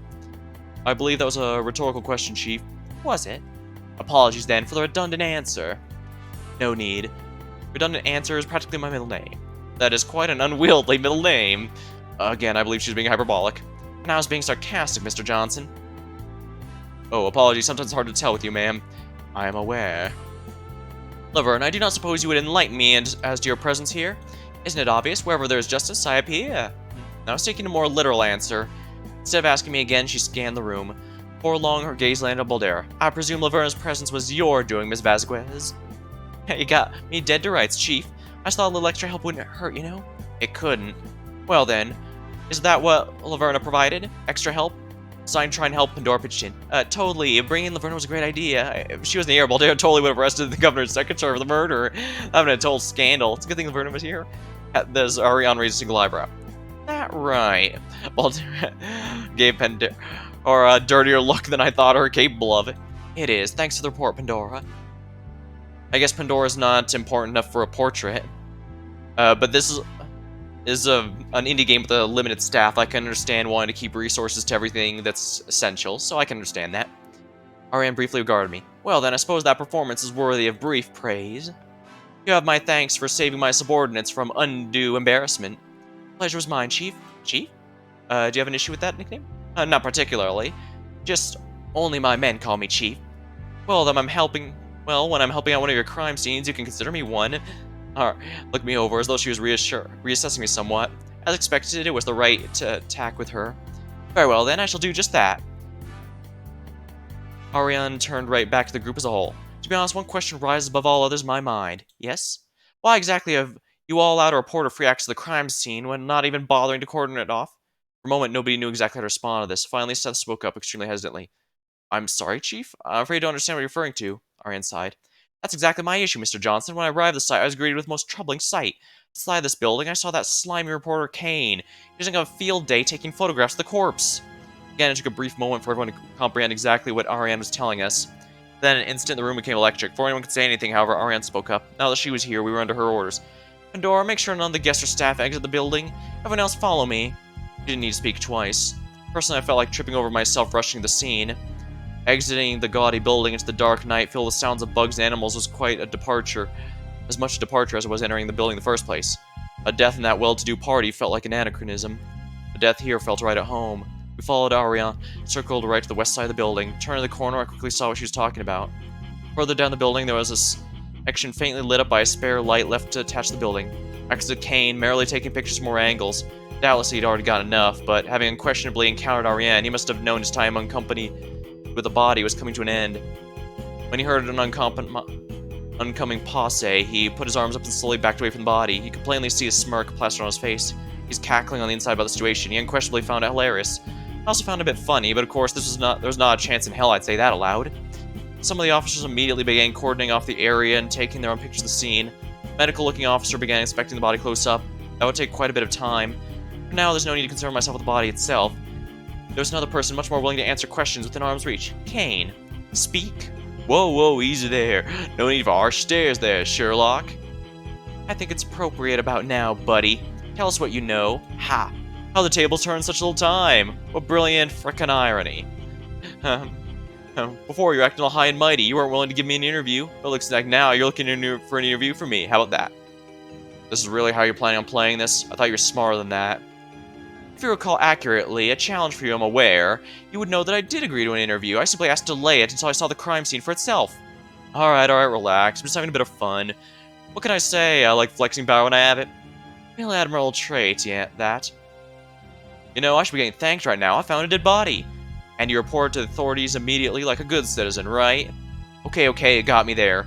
Your conduct on this is bordering on a felony. Take it easy, I was just doing my due diligence as a journalist. Really, anyone in my position would do the same thing. I suggest you start talking now, because as it stands, you're at the top of the suspect list. Is this chick serious? Kane looked between Seth and me, and after clearly not getting the support expected, shook his head. Ah, shit. Alright, here's the scoop, unfiltered. Really, it's coincidence more than anything. You guys kept me out of the scene, so I got antsy just standing out there in the cold. Began to pace the building's perimeter just to clear my mind. Soon enough, I stumbled across that scene over there. I knew it was a grade A chance, so I got out my camera and started doing my thing. Not long after, your boss came and started chewing my ass out. Like, seriously, that bro needs to learn some basic time efficiency.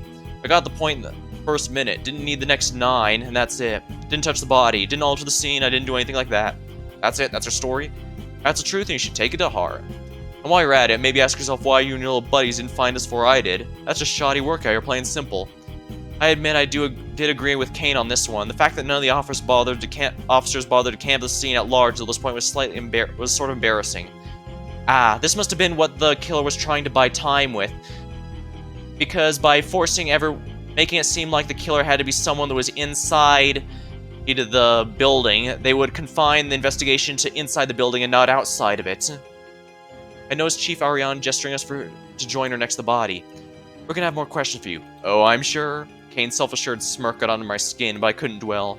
Instead, I walked with Seth and Baldera up to the corpse. The other officers spread out a bit, so finally we could do some investigations. You have the floor. Do your preliminary investigation. She held a flashlight up to the body, and for the first time I got a good look at the guy. He had collapsed on his side, and unlike the first victim, this guy's cause of death was pretty apparent. The back of his head was awfully bloody, and looking closely I saw flecks of... what is that, bone? Gross. This guy's far younger than Mr. Athen, not much older than myself as a matter of fact. He's dressed up, though not to the extent the other guests had been dressed up to. He could have fit in at the gala, but his wardrobe would have been mocked by some of the more judgmental. Any idea who this poor bloke is? Maximilian Collins. Baldera said this with an odd chill in her voice. Unfamiliar with the name, both Seth and I turned to Baldera, questioning. At this, Baldera got flustered, as though she needed to justify herself. The nephew of Veronica Collins. She was the CEO of some shipping company, I think, and friends with Odin Desma. Deceased by the sounds of things. Baldera just nodded. So then, you suppose this guy was on the guest list for the gala? It could be possible, I'd have to check, but at the very least, if he was supposed to show up, he didn't. I'd have known if anyone who entered the building left. I took out a flashlight and began looking around the grass where the body lay. I noticed cigarettes, each burned, and the nub and crushed, so he was stepping on it. Had he been waiting here for a time? Waiting for someone? But that discovery was nothing compared to what I found next. Lying in the grass, covered in blood, a single bronze bell laid. That's... who'll toll the bell? As I said the bull, because I can pull, I tolled the bell. I had to keep myself from grinning. This was getting interesting. Ah, I love a good whodunit. Of course, usually you get to, I don't know whodunit. We'll probably get an answer soon enough. Really ties a mystery together as the detective. And folk, we've got ourselves a wacky one. I wonder why so many detectives are wacky. I suppose the wacky profession you get into in the first place. Home to the justice obsessed, habitual narcissists.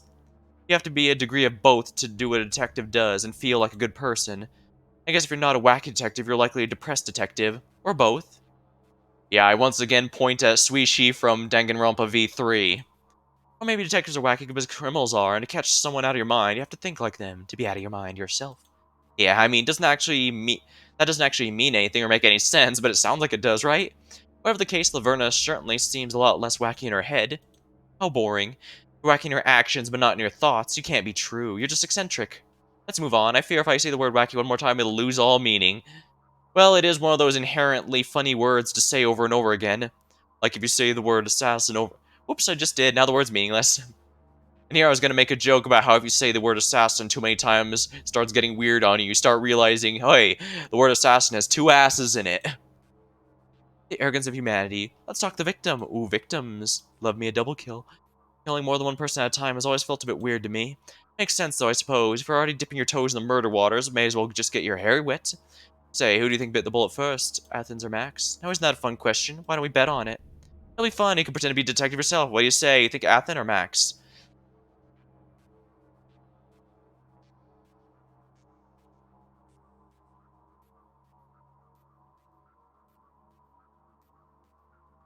Given I have the feeling that Max's death was intentionally covered up by having Athens' death, I think his was first. Think the kid ate it first? Why, you want to be contrarian, or is there more in-depth thought process? I don't really care, let's keep it going. Let's keep going. Yeah, I definitely do have a method to my madness for this one. I might be wrong, but what I really want to know is how much you're betting. It's 4. And there we go, we're gambling. That's gambling, baby. Now time to watch the metal ball spin.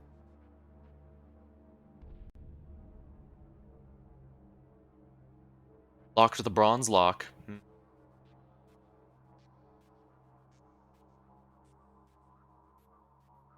Looks like there's several stories here. Which one do I wish to do next? Is this someone that was at the party, perhaps?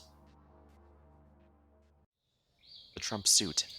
Man, what a beautiful sunrise. Even blocked by the trees and all, I can appreciate a view like this. There's a view I didn't get to see all that often. A lot of time, my work kept me up late at night. I sleep right through these golden morning hours, and I am really in need of a drink. My throat is parched.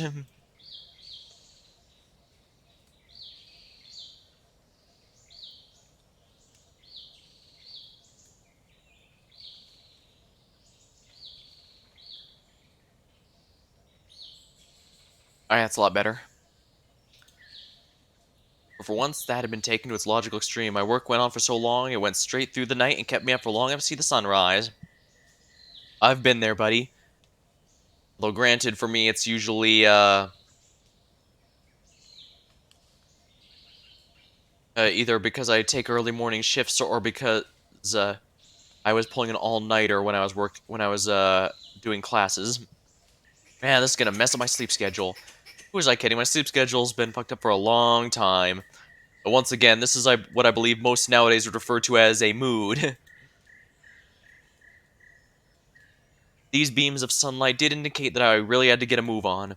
My time was running up, and if I delayed for much longer, things get really bad. Worse than they already were. But you know, it was worth taking those moments whenever I get a chance. When was the next time I get to see a sunrise like this? Judging by the way things were going, maybe never. So then why not enjoy it? The immaculate orange hues, pushing away the purple clouds. I always do like seeing those sun rays coming out of the clouds, like it's just after a rainstorm like that. It always looks very beautiful. The sky wasn't very bright, and yet the sun shone brightly. This contradiction led to a beautiful clash between the previous night and the oncoming day. This was the sort of talented, this was the sort of sight talented painters would draw inspiration from. If I had a camera on me, I'd have taken a photograph despite it all. There was a nice view to rest to, and boy, did I need a rest. Leaning against a tree wasn't exactly comfortable, but right now it felt like the most exquisite bed. That's just how badly I needed something to rest against. My back was killing me. My arms were sore as hell. I don't even know if I could feel my legs. My hands were callous to hell. Moving my fingers caused me to wince. This alone I could easily handle. What was really killer was the fact I wasn't done yet. Just the thought of getting back to work made my bones give out a collective groan. Get it together, me. I thought I was in better shape than this. How was I getting tired? Maybe I was being unfair to myself. I mean, I was still in shape. It's just been an exhausting night. I couldn't expect my body to be like an unerring machine. But I was too young to be getting back pain, damn it. That's a, that should be a curse exclusive to men in there, I don't know, 40s or something, whatever. I'd see a physical therapist whenever I had some time off, whenever the hell that would be. You know what was really killing me was my parched throat. But I wouldn't give some water. And that's why it's important to bring water to hydrate during a stream, especially during a VN like this, because VNs absolutely dry out your throat. Speaking from experience, although I guess that was pretty obvious even from back when I was doing the Zodiac Trial. An idea crossed my mind. I leaned down and opened the silver case by my side. Maybe there's some water packed in there? Thinking back, I was pretty sure I already knew the answer, but never hurt to double check. I ruffled through the contents: a silenced pistol, spare change of gloves, some thin black rope, a stun gun, grenades of various types, night vision goggles, a transceiver. Am I playing a Sterling Archer right now? Am I going to replay something from Archer Season 1? Swiss Army knife, some medicine, a black duct tape, 2 burner phones, stolen regular phone. Again, I bring up my Archer reference. A whistle of some sort, and not a single fucking butt of water. Just great. In the future, I should really make sure to bring water on to any excursions with the potential to last while. So it seems we've got ourselves a contract killer. How interesting. At least that's what I'm guessing. Either that or it's that one guy from Breaking Bad.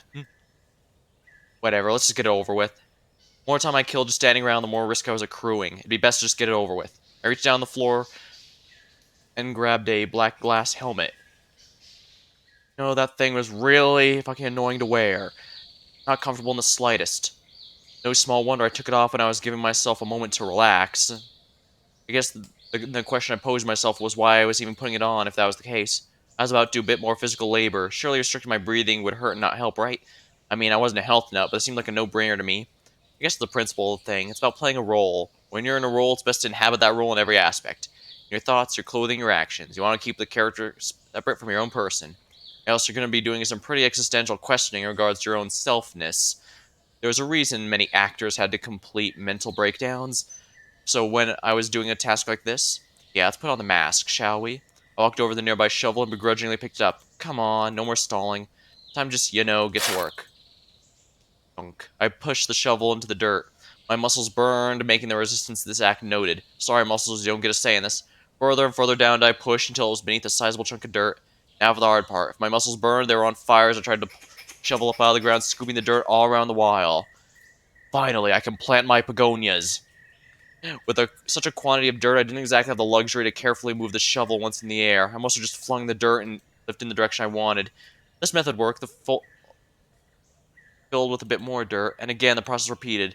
Once more, I kept shoveling, filling the hole, hiding the past. After a bit of this, I took a moment to catch my breath and assess the scene. I was making good time. You could barely see the hole anymore. A bit more digging that needed to be done. There was one issue, though. You could still very clearly see an arm sticking out of the ground. Damn it.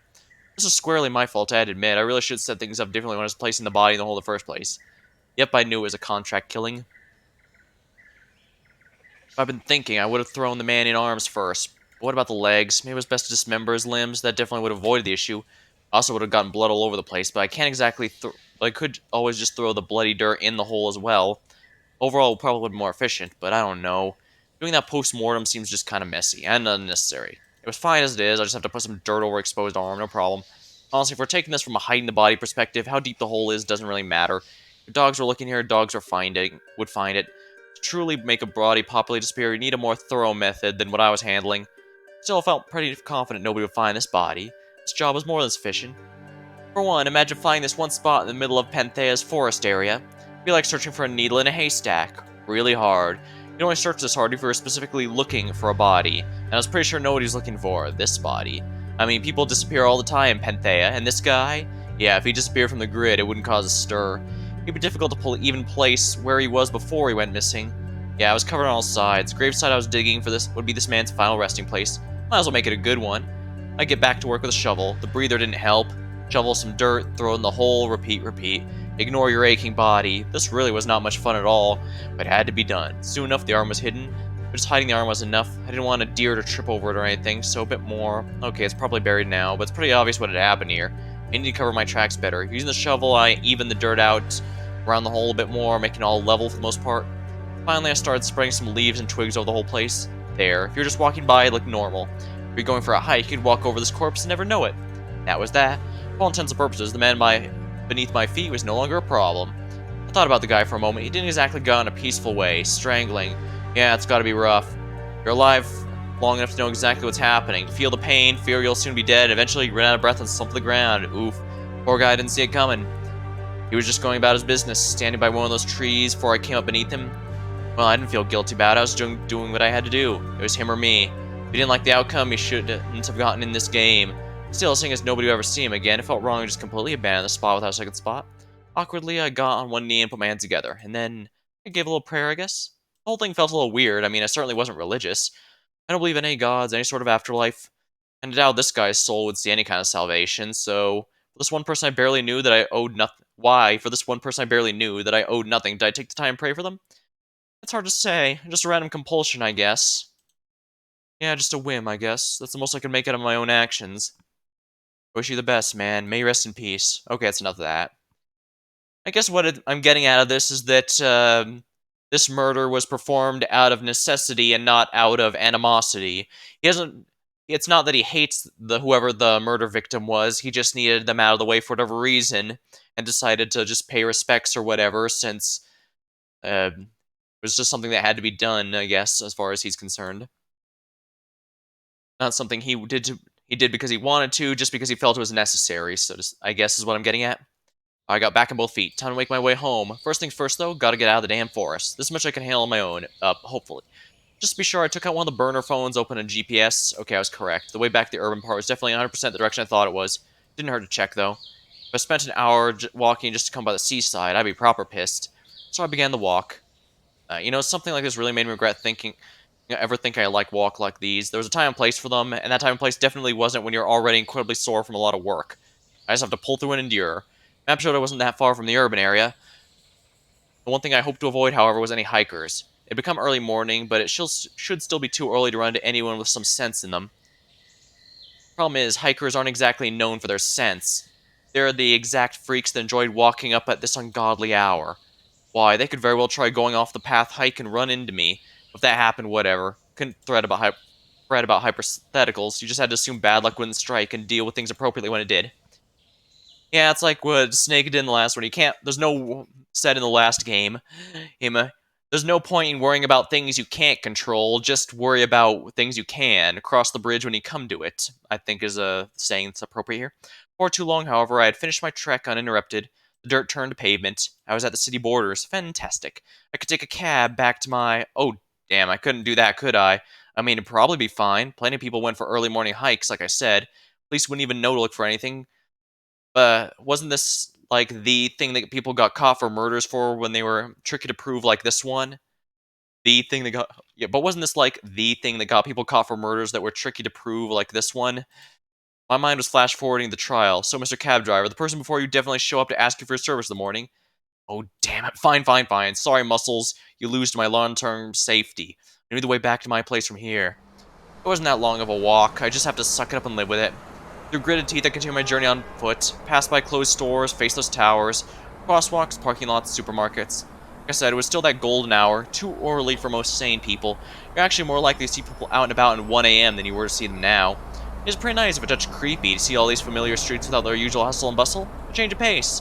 My murderous morning had given me a lot of nice sights. My eyes caught a row of posters pasted on the nearby brick wall. All were campaign posters for Governor Ija. Elections really coming up the corner, huh? I felt bad for a competition. Bach had good spirit, but there were a lot of factors standing in his way. None more so of a giant iron wall than the simple difference between his lack of funding and Ija's advertising budget the size of a small company. Ija had already had the advantage of being a household name as well. She had a decent resume to boot. If you want to take down Goliath like that, either a huge scandal needed to break out regarding her, or you need to launch a strong offensive. It's hard to launch a strong offensive when you can barely be heard. Doubly so if you were being actively drowned out by Ija's campaign. And no doubt she was using the full extent of her connections to squash Bach's efforts. Though that last bit was honestly probably unnecessary, given the state of the election. Bach had a greater presence earlier in the preliminaries, plenty of people were eager to take a shot at Ija, politically speaking. Bach rose above them, seeming like the best contender, and now, when it was time to shine, he's going to be buried. All according to plan, the whole thing's just bleh. Speaking on the note of the elections, I also saw one of the new digital voting booths being installed. The new hot craze for Panthea. I didn't see the appeal, frankly. Sure, it helps sort the election results faster, but does that really matter? I guess it must. I walked by a young couple, however when I looked at them they recoiled. That's pretty rude, isn't it? Where'd they get off acting like I was still wearing the mask and getup, wasn't I? Welp. How did I not notice that earlier? Tonight's proceeding must have really taken out of me. Well, thank God I didn't look for a taxi or anything. That might have been a touch stronger evidence against me. Part of me wanted to abandon things now. Walking around like this time of day seemed ill-advised, but what the hell was I to do? I needed to take the outfit with me. I don't think it could fit the suitcase. Holding a mask and the jacket, everything under my arm didn't seem like a notable improvement. Guess I'll just have to deal with it till I got location. On second thought, it wasn't really a bad setup. As I passed another old man, he instantly turned around and started walking the other way. Ha! Yeah, striking just a little bit of fear into random civilians, a fun novelty. It was a passing novelty, however. Before long, I got to my place, or rather close enough. What I really found was an abandoned street close enough to my place, one that let me slip down without any witnesses. I approached the manhole with a final burst of strength, lifted it up. There we go. Then, quite delicately, I went down the ladder. Once below the manhole, I slid back to its proper place and continued my way down the ladder. Finally, I was in the underground sewer. Home stretch. Dang, what is with all these cities with sewers large enough for you to actually go through? It was weird about the stench. It was weird the stench of the flowing sewer water was a good smell, but I associated it with returning the safety of my home. I made it my way further down the cement walkway, lit with the dim light bulbs hung too far apart from each other.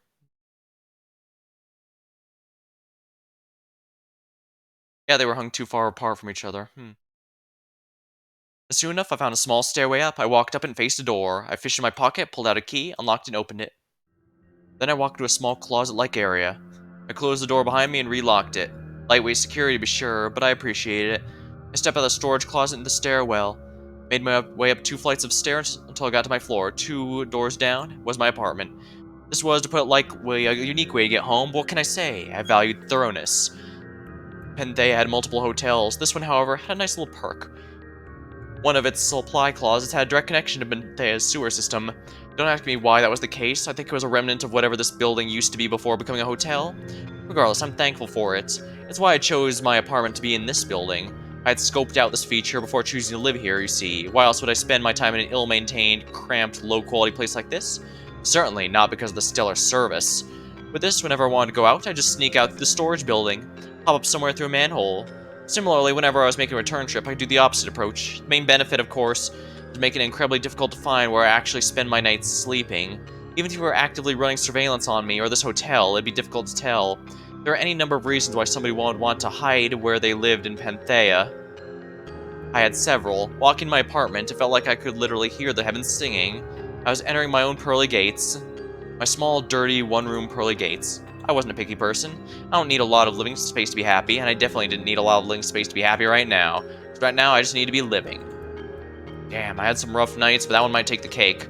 I tossed the silver case on the floor and collapsed on the nearby couch. Felt like going to a coma. First things first, I was going to take off the stupid costume. Goodbye helmet, gloves, jacket, boots, pants. I stripped down completely and just lied down. If I wasn't careful, I might fall asleep here and now. Nah, actually, I don't think I could. I felt dirty. Fair enough, I was incredibly dirty. This called for a shower. I walked over to the restroom and turned the knob. Annoyingly, this place took a minute before the hot water started to flow. Today it took 2. Finally, when my hand told me it was ready, I stepped in. Now this was heaven. I took my time washing my hair, face, just letting the warm water envelop my body. Nothing felt better than a hot shower when you're extremely exhausted. Well, a hot bath might be better, but that would take a little too long and I don't have a bathtub. But a shower? Close second. If I had my way, I'd stay in that shower for hours, but practicality sank in at some point. After I was thoroughly done, I stepped out and toweled off. I walked over to my wardrobe and picked out a very casual outfit, and I fell down on my bed. I just wanted to sleep. This was obvious, and I had thought it several times at this point. But no, I couldn't fall asleep now. For one, as I said, I just completely threw my sleep schedule out the window. This was too critical a time to have that sleep schedule off balance. I also had too much to do, especially in light of recent events. Much to do, huh? What even was there to do? Reluctantly, I rose back to my feet. Then I walked across my apartment to the desk. Got my laptop, and the very least, I knew one side I should check. That was where my mind was at when I heard it. A faint buzzing. Buzzing? Where the hell was that coming from? It was so faint, at first I thought it was like an insect or something, but no, it was in my room. It was faint, it was muffled. I came to wonder what it could be until I felt the floor vibrate a little. The floor. I looked around a mess of stuff that I had left lying on the floor. One thing grabbed my attention was the main culprit. Sure enough, the next buzz, I noticed the silver case visibly move. Oh shit, immediately I ran over and opened it. While I was doing that, looking in the case, I saw it immediately. The transceiver. Looked like Thane was getting a call. I didn't want to answer. I really didn't want to answer. Not now like this, but I didn't exactly have a choice, did I? Didn't want to think what would happen if I didn't answer the transceiver. With slight hesitation, I accepted the call coming to the transceiver. There's a brief lull, then a familiar voice rang on the other side. Hey, Thane. What's up, man? Why'd you take so long to pick up? You mad at me or something? Ah, crap. This would be tricky. Up in my mouth, first instinct to respond. However, before it was too late, I caught myself. No, wait. Not my real voice. The last thing I wanted was to give away my real voice right now. I looked around desperate. Where the hell to put that damn helmet? When I saw it lying haphazardly near the couch, I nearly dove to grab it. I couldn't keep waiting for a response. Hastily, I shoved my head in the mask. On the voice altering doohickey. Then I picked up the transceiver. Morning. Then I thought to shore up my position a little bit. Yes. I almost apologized for taking so long to respond, but I caught myself last moment. It's a beautiful day out today. Really something to be admired. You got a chance to go for a walk yet? I thought for a solid 3 seconds to respond, and I couldn't double think every statement. I just didn't fair. Afraid not. A little early for me. Trying to get beauty sleep, huh? I feel ya, Good, good. This is going well so far. After a moment's pause, Yi spoke up once more, this time with an edge in his voice. So in regards to last night's little situation, I trust you handle things? Oh damn it, this wasn't just a personal call, this was talk business. Well, this was the likely outcome. He didn't strike me as the type to make a lot of personal calls. Realizing I was once again taking too long, I spoke. Naturally. What are you taking for? Hey, I wasn't questioning you or anything. Just, due diligence, that's all. That response seemed to satisfy him. So I struck gold, spoke too soon, thinking about what the phrase was intended to mean. If I was struck gold, I would have contacted you. Yeah, that's true enough. Damn, kinda a good feeling this time, too. Well, what can you do? As a good friend Benjamin Franklin used to say, diligence is the mother of all good luck. We'll keep at it. Surely we'll crack form soon enough. Agreed. That's what he was calling about, right? Surely our conversation was now done. And I'm calling to say you're needed. Seriously? You're kidding. No rest for the wicked, kid. Meeting at the V Hall. All senior officers required to attend. Which means the she-bitch will definitely be there. More fun for us? Yay. What's the meeting about? Thane, you should know Marduk better than me. Has he ever been the type to give a straight answer about his intentions? What can I say? Called the meeting. I'm sure we'll know when we're there. That it? Fortunately not, my friend. We also need to finish up with the whole Milo situation. Although seeing as how you've been doing a lot of work lately, I could probably give you something of a break between the meeting and that. Thanks. Don't mention it. That's what I'm here for. Anyways, get over the V Hall ASAP, okay? Understood. Cool. See you there. And like that, he hung up. Well, folk. Thane, feared senior officer of the Duats, the infamous Black Mask of Panthea, has been called over for an important meeting. After that, he had to conduct important Duat business. Seemed like a standard enough day, so what's the problem? Simple. I'm not Thane. Thane, bless his soul, was taking a nice nap at the bottom of a dirt pit, courtesy of yours truly. Oh, damn it. Why'd I have to... Well, now I know the answer to that. If I didn't, because I'd be dead within the hour. But because that asshole was wrapped up in a nightmare of a situation. What the hell was I supposed to do now? There weren't any good answers. Oh, fuck. I punched the wall. Ow. Okay, let's think about this logically. I was way over my depth. I had no business being wrapped up in this whole gangster shit. If I just went to the police, no, that wouldn't work. If Thane was really the senior officer, there's no way the Duats would just let his death simply be. As soon as they found out what I'd done, it'd be game over for me. Look into what Thane's last assignment was, they'd realize who's to blame. Once they knew I'd killed a senior officer, my life would be over. No matter what I did, the Duats would have their vengeance. They're simply too big a force to deal with through any normal measures. Even if I fled Panthea and got police protection, went into complete hiding, there's no way I could guarantee my safety. Not to mention, I'd be completely abandoning my life here in Panthea, giving up everything I worked for. So that was it, right? Curtains for me. Finito, end of story. Because I killed Thane, I was in a pit and I couldn't get out of it. So let's take that statement from the converse position. As long as I hadn't killed Thane, I wasn't in a pit. As long as Thane was alive, so was I. Well, how exactly was I supposed to make a dead man look alive? I mean, it was almost too convenient. That person I killed was conveniently known for wearing a mask with a voice filter. Being an enigma of a person with an unknown background, history, place where they lived, surely I shouldn't. It's like the fates set up this path for me and were giving me the side eye. Like, hey, you want an out? Here you go. I didn't like it. It was convenient, it felt forced, it felt dangerous. Like I said, people knew nothing about Thane, nor did I. Who was he? What connections did he have? How'd he fit in with Duats? What were his priorities? Who knew his secrets? How he would behave? I had some hints maybe from our encounter, but that sure as shit wouldn't be enough. What other option did I have? Like I said, if Thane was dead, I was screwed. Oh, Okay. I don't know what to expect from this meeting. I was entirely exhausted from today's outing. Odds are I'd be found out within minutes. Odds I would be fine, and if that happened, I'd just be shot immediately or something. What the hell? If fates give you an out like this, you're stupid not to take it. This wasn't exactly a long-term solution. Not like I could just live as Thane for the end of time. However, I was out of other options. Maybe, just maybe, this charade would give me some sort of out. So then, there wasn't anything to worry about.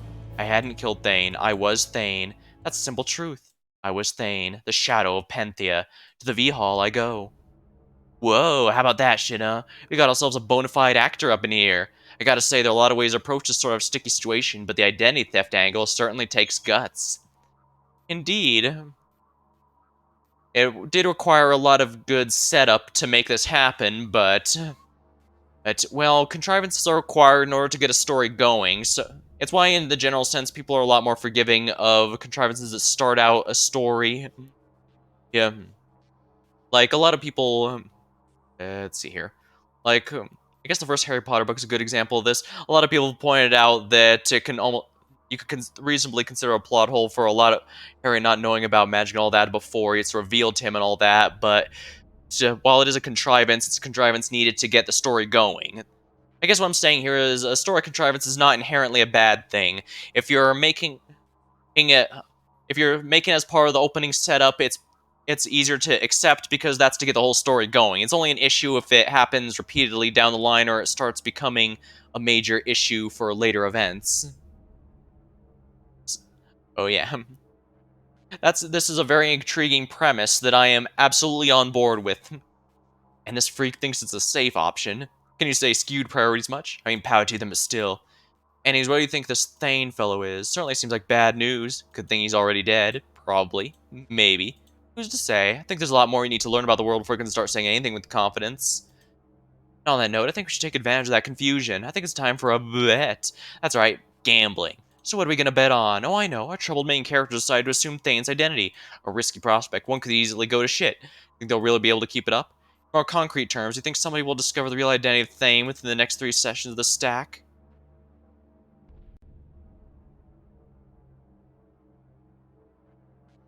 All we know about Thane so far is that he kept to himself and didn't do much. Some weird mannerisms, I guess, could be discovered, but I don't think it's anything concrete. Ah, you have faith. Good. We need more faith in the world.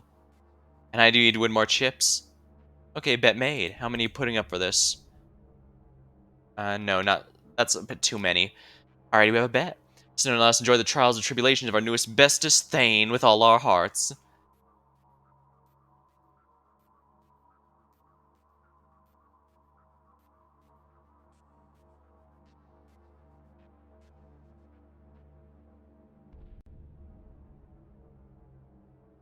I see, I get any number of keys and these unlock the others.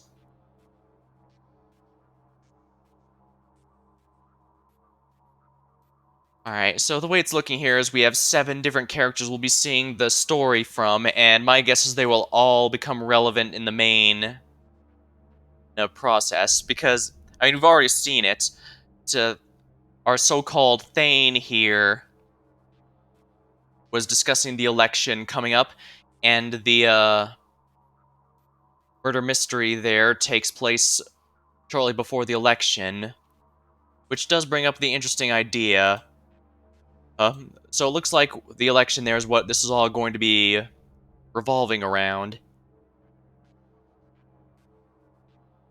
Stick with our buddy Thane for now, then. Big blinds. So I decided to replace Thane, hiding his death and keeping myself alive a little longer. Cool, cool, good plan. There's one teensy little problem, though. I need to find out where the V-Hull actually was. If I didn't know where to show up, I'd be dead in the water from the jump. Luckily, I did have a lot of Thane's shit. Hopefully I could get something useful out of all that, and if I couldn't, well, let's manifest some positive thinking, don't we? I already broken the stolen phone, not much use there. Next up were the burner phones. I'd chosen one to try and enter. Unfortunately, it had a password. Well, no matter. In this day and age, a password's really more of a warning sign than a roadblock. I hooked the phone up to my laptop and began to get to work. Well, well, well, look what we have here. Seems to me we've got ourselves a little minigame in our hands. Hacking minigame to be specific. Goodie. I just wish I was good at technology stuff. Always thought it'd be cool. Sure as hell would be useful. You can always learn even just from the ground level if needed. It's not... It'll always... If we're blunt, when I started getting into coding, I found that it looks a lot more complicated than it actually is. Or at least that's for the starting. Obviously, once you start get it going, but I guess that's just how it felt, because now it feels like I can look at code, and in the general sense, even if I can't read it perfectly, I'll at least get a general idea of what it does. I got people for that. It appears our hero here has no such luck. They must valiantly go it alone, but how? Well, let me show you how hacking works with a little example. Right, we're in the hackosphere, the netaverse, the cybersphere, or some poor approximation of it, I suppose.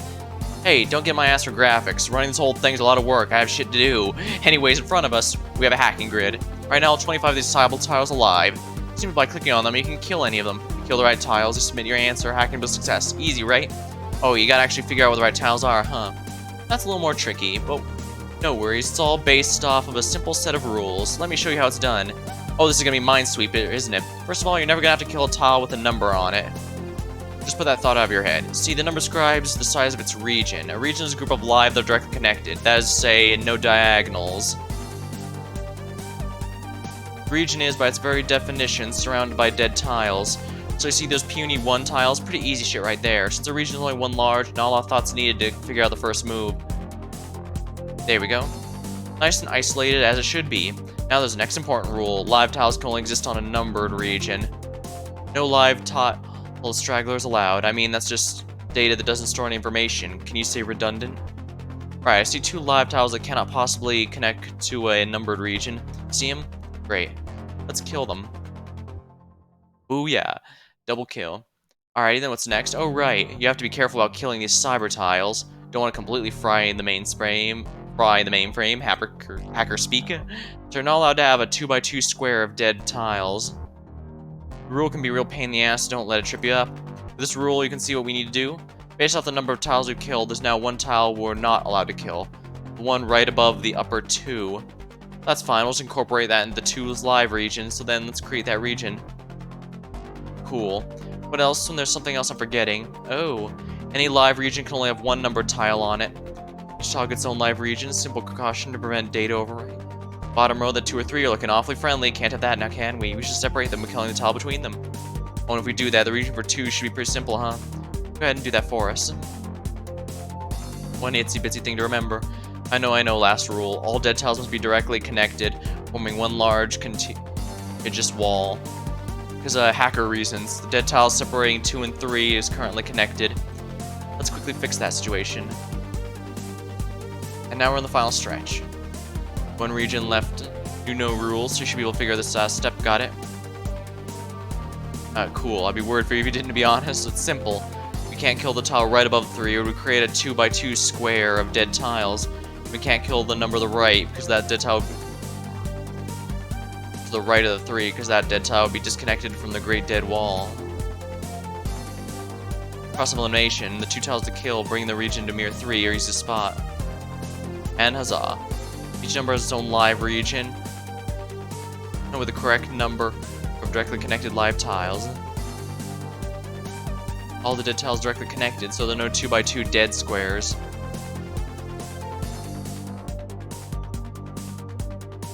I think we can call that a job well done. All it's have to do is submit. So that's that. Hacking tutorial completed. Now you 100% understand how to solve these puzzles. I mean, you got all that right. You gotta solve the hacking puzzle. I understand more or less. It's always preferable to understand things more, but I suppose a free country. I tease. Oh, and don't worry if you're just lying to me there. You can always skip these if they're not your cup of tea. Of course, if you do skip, you're not going to win any chips. Oh, and I mentioned, yes, these are prime time to score a few chips here and there. You're welcome, by the way. Not that I do it out of generosity. The more chips I give you, the more you lose gambling to me. It's very much an everybody wins situation, you understand? Oh, now for the most important question. How confident are you in solving these sort of puzzles? To be clear, that little doodad I just showed you, that's baby shit. Like a fraction of the potential these bad boys might reach. This isn't your thing, you're kind of struggling to follow along, swallow your pride and choose easy. If this is somewhat interesting, you have a decent head on your shoulders, take a safe play. If this is very much your shit, if you feel bored just by the explanation, shoot for the main with hard. But if your choice, you can change it later, make sure you're sure.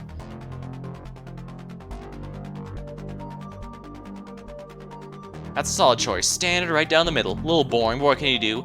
Anyway, if you choose normal, but only because you didn't want to choose easy, don't worry, you can always just skip.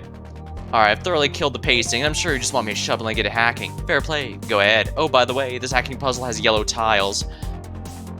You don't have to be scared of them. They're actually kind of helpful. For one, they'll always be live, and if the 8 tiles surrounding them, exactly 4 will be dead. Isn't that neat? Info gathering tool. Get to it.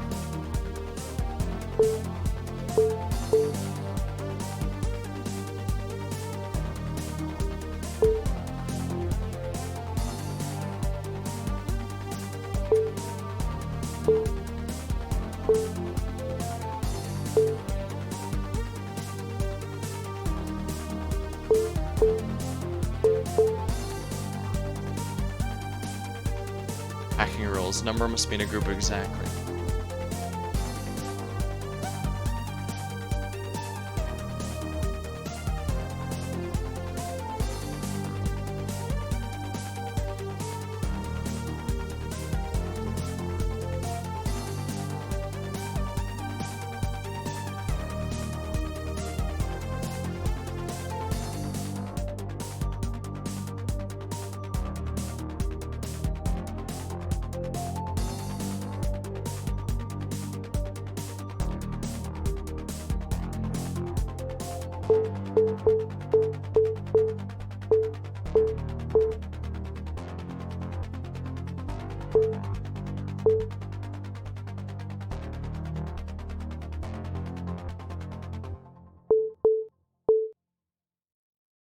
Two by two.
I can't have a 2x2 of dead squares.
Kind of like Minesweeper. This isn't at all. I thought it was kind of like going to be kind of like Minesweeper, but it's not at all like Minesweeper.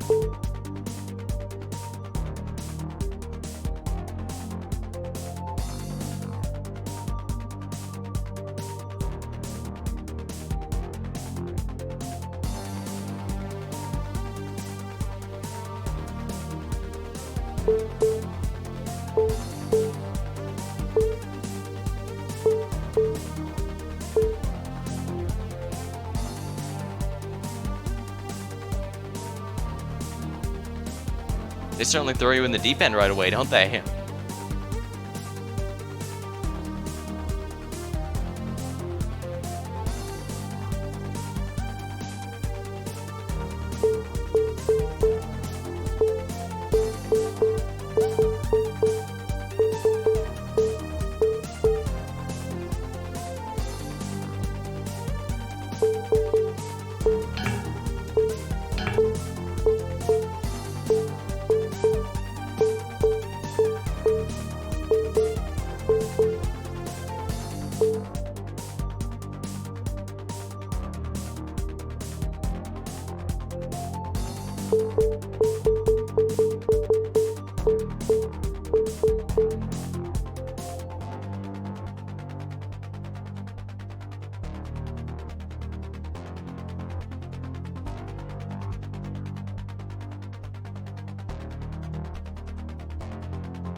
This is throwing me off. This doesn't need to be some... How many numberless live tiles surrounded by dead ones? But 6 here can only be surrounded by 3. Let's count the 9.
Also, I'm wondering how this 11 goes here, because 1, 2, 3, 4, 5.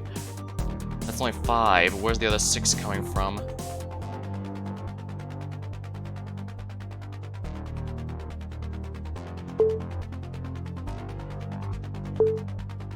Unless it allows me to spread them out. In that case, how do I make it with the 11 but not the 4? About this. I'm not going to force myself to do all these puzzles if it's too much, but... Well, actually, I think I need to block these. I want to leave these in here, but...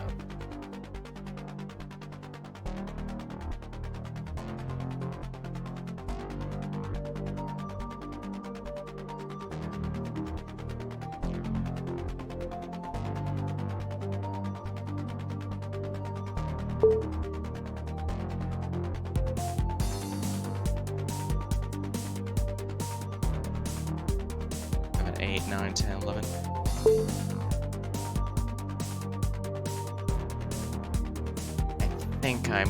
I think I'm getting it.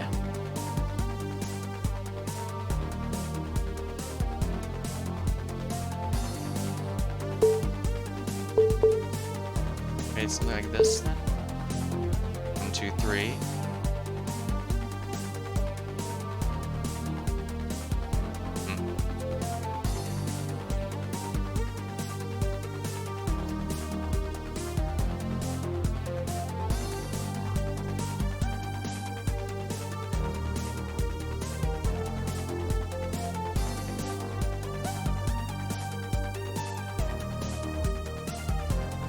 Move this one down here a bit.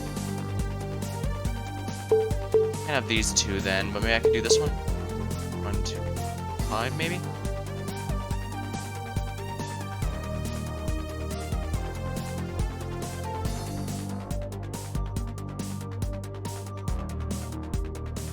Oh, this is a 4x4, I can't have that.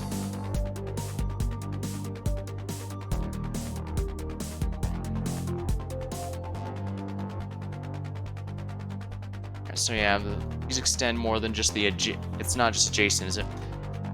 Must be in a group of exactly that many live tiles and not dead ones, surrounded by the dead ones.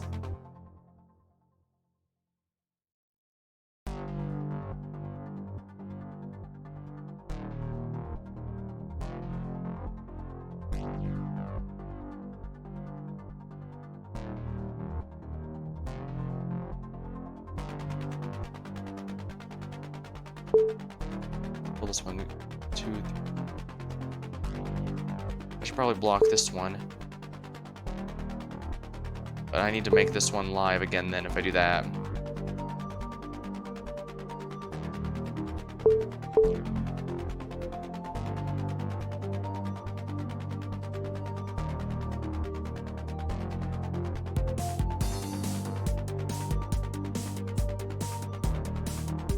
If I'm doing this, I shouldn't have this one here.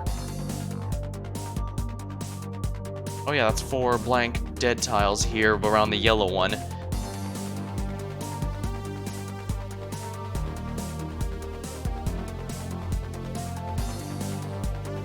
Alright, this is getting interesting.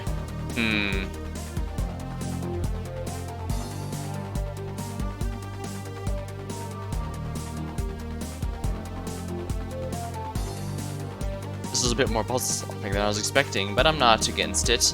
I just need to, you know, have the solution here.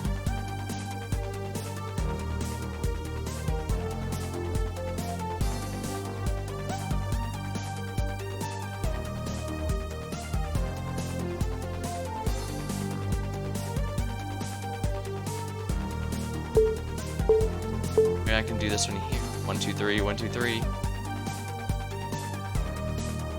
Will allow me to do them parallel like that.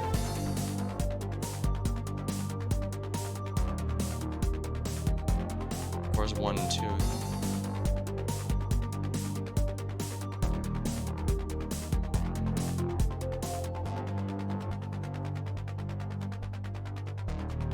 Onto the here. Move this one here. No, I can't do that, unfortunately.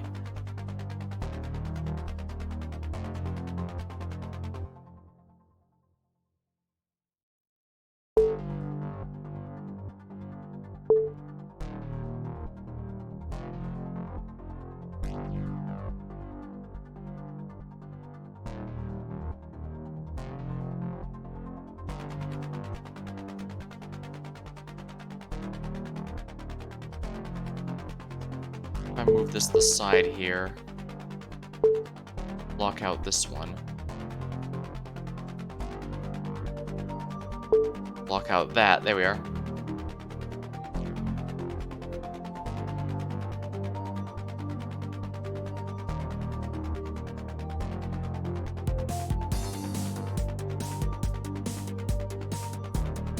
Also, this is 6 knocked out.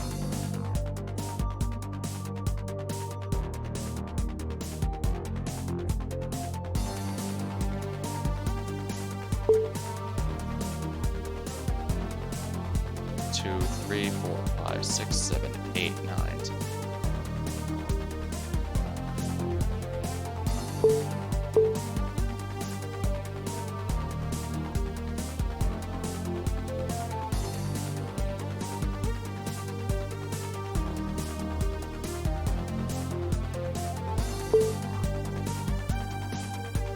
1, 2, 3, 4, 5, 6, 7, 8, 9, 10, 11.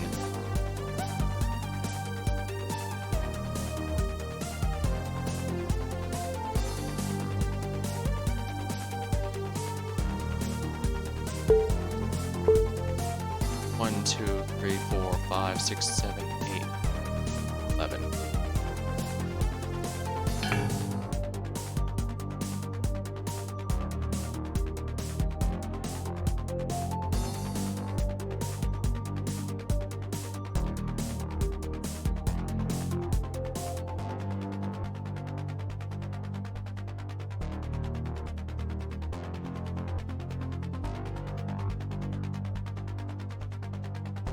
Oh, I see that it's not connected.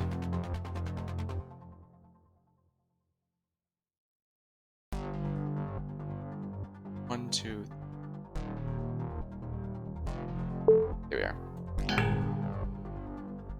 Okay, I'm close, but 2, 5, 6.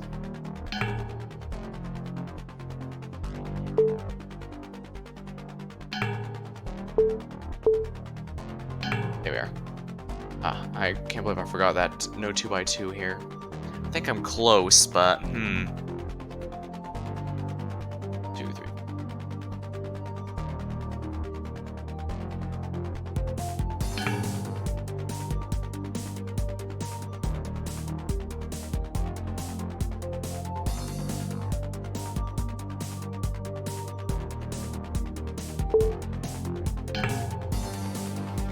One, 2, 3, 4.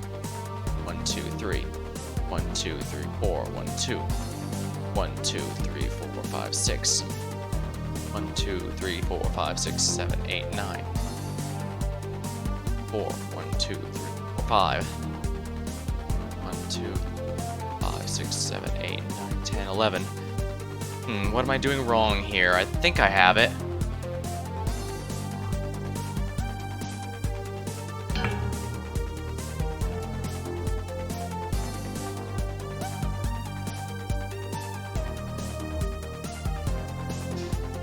There must be 4 and only 4 dead tiles than the 8 that surround a yellow tile. 2, 3, 4. 1, 2, 3, 4. 1, 2, 3. Yep.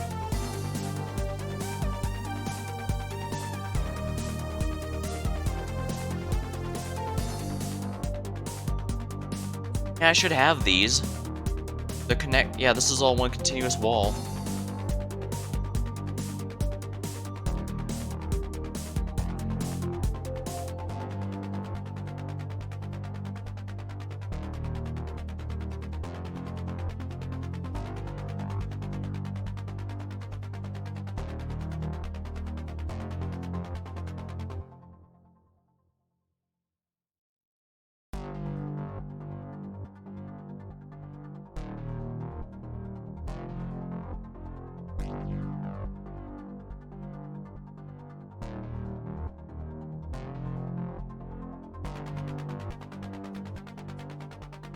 Oh, I see the problem. I have a 2x2 here.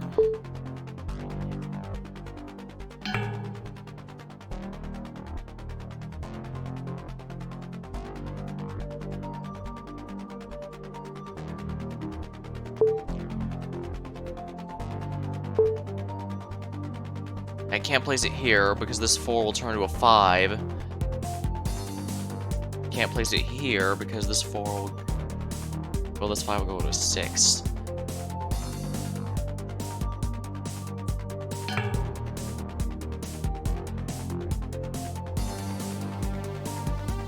They connect through diagonals.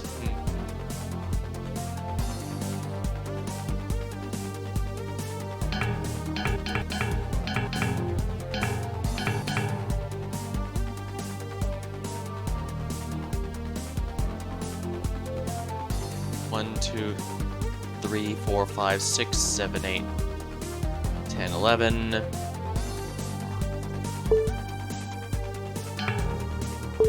I didn't miscount. Yeah, I shouldn't have anyways. Nope, 2x2 here because I completely forgot about this chunk here.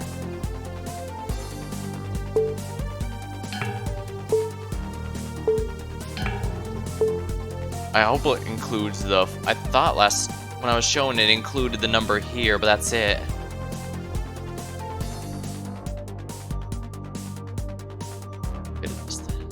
I should know. Thought I'd be better at this if we're blunt.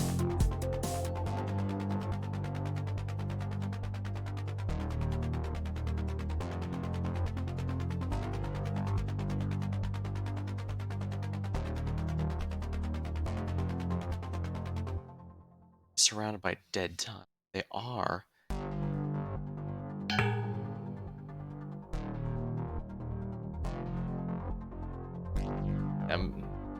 Copying Tetris blocks is probably in the best interest here, but...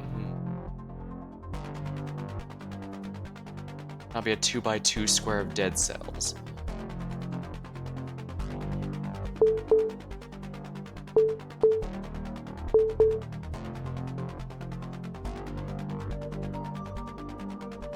And to my memory, they directly said that you can't have... The numbers can't contribute for diagonally connected ones, just adjacent ones, right?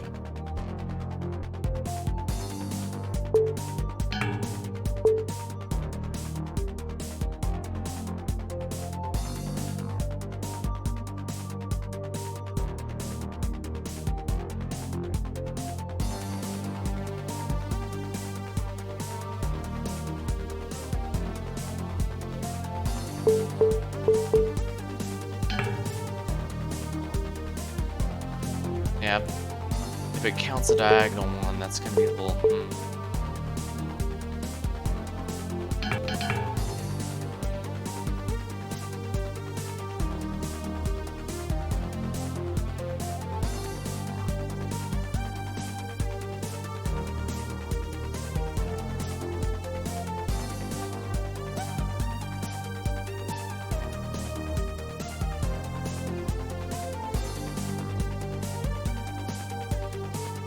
Something's off, but what?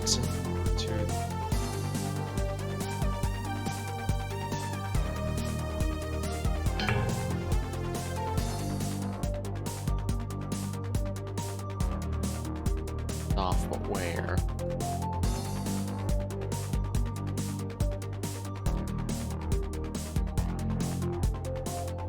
Normally I wouldn't mind taking my time with this, but since I'm streaming this for the story, I'm worried if I'm holding things up a bit too much.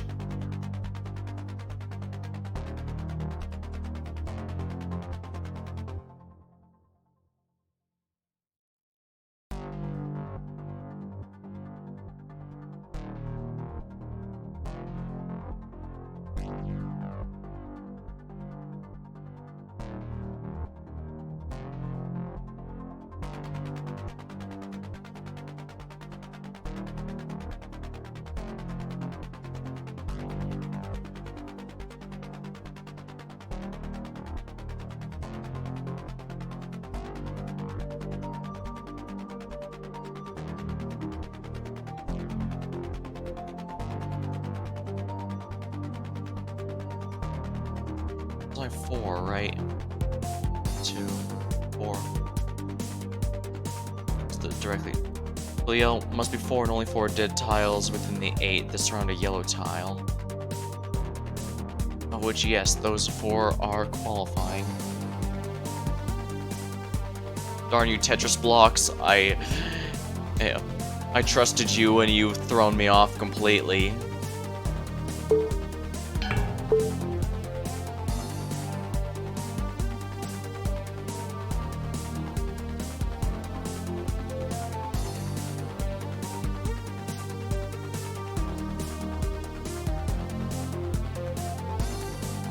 Dead cells must form a continuous wall connected by diagonal tiles.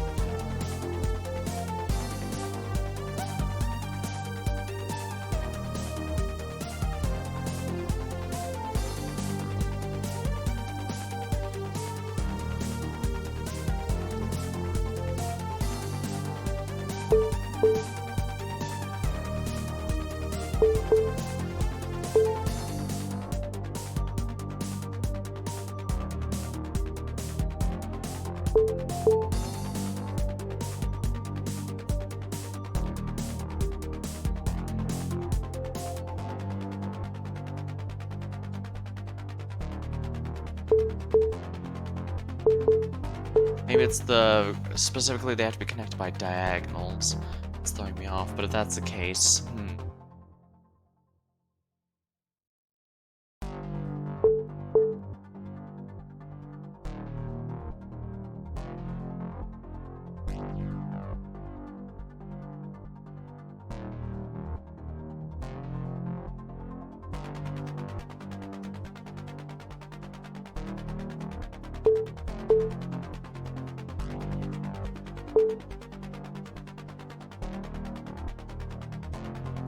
it's to be in here, yeah.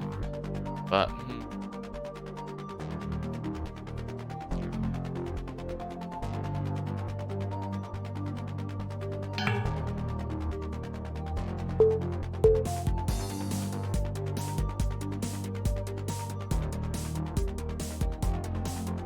can't move.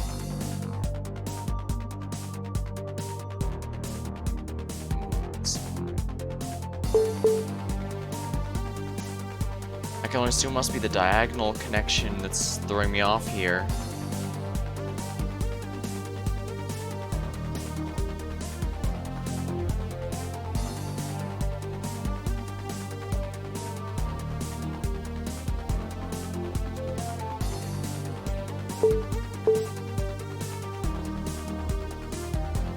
I can't move that up, but the 4 becomes a 5.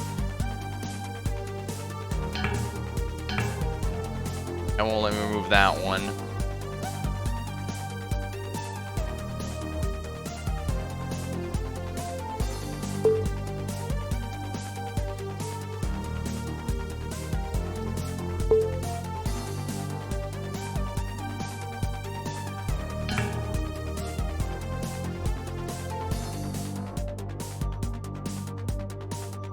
Yeah.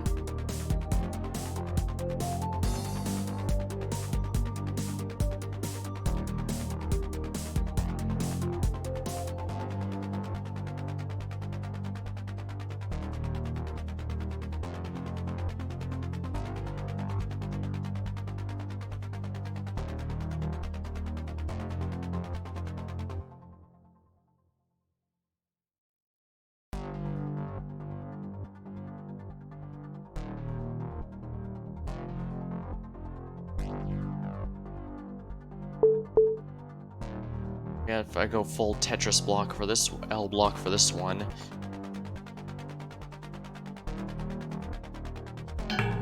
Nope. Still not it.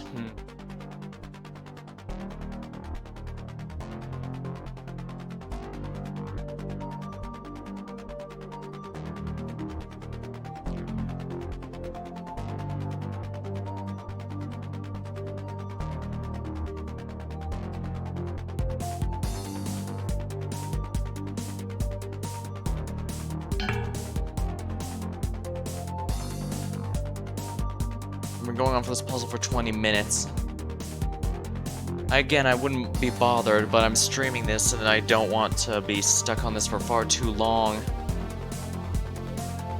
Also, I can go back, right?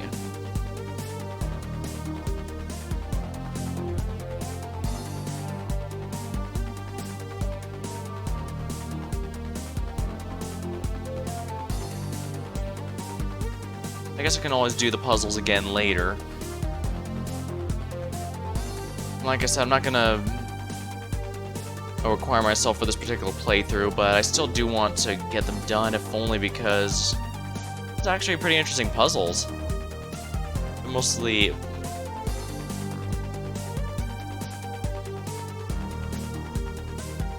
Voila, here we go. Spent some time browsing the phone. The most important information to learn was the address of the V-Hall.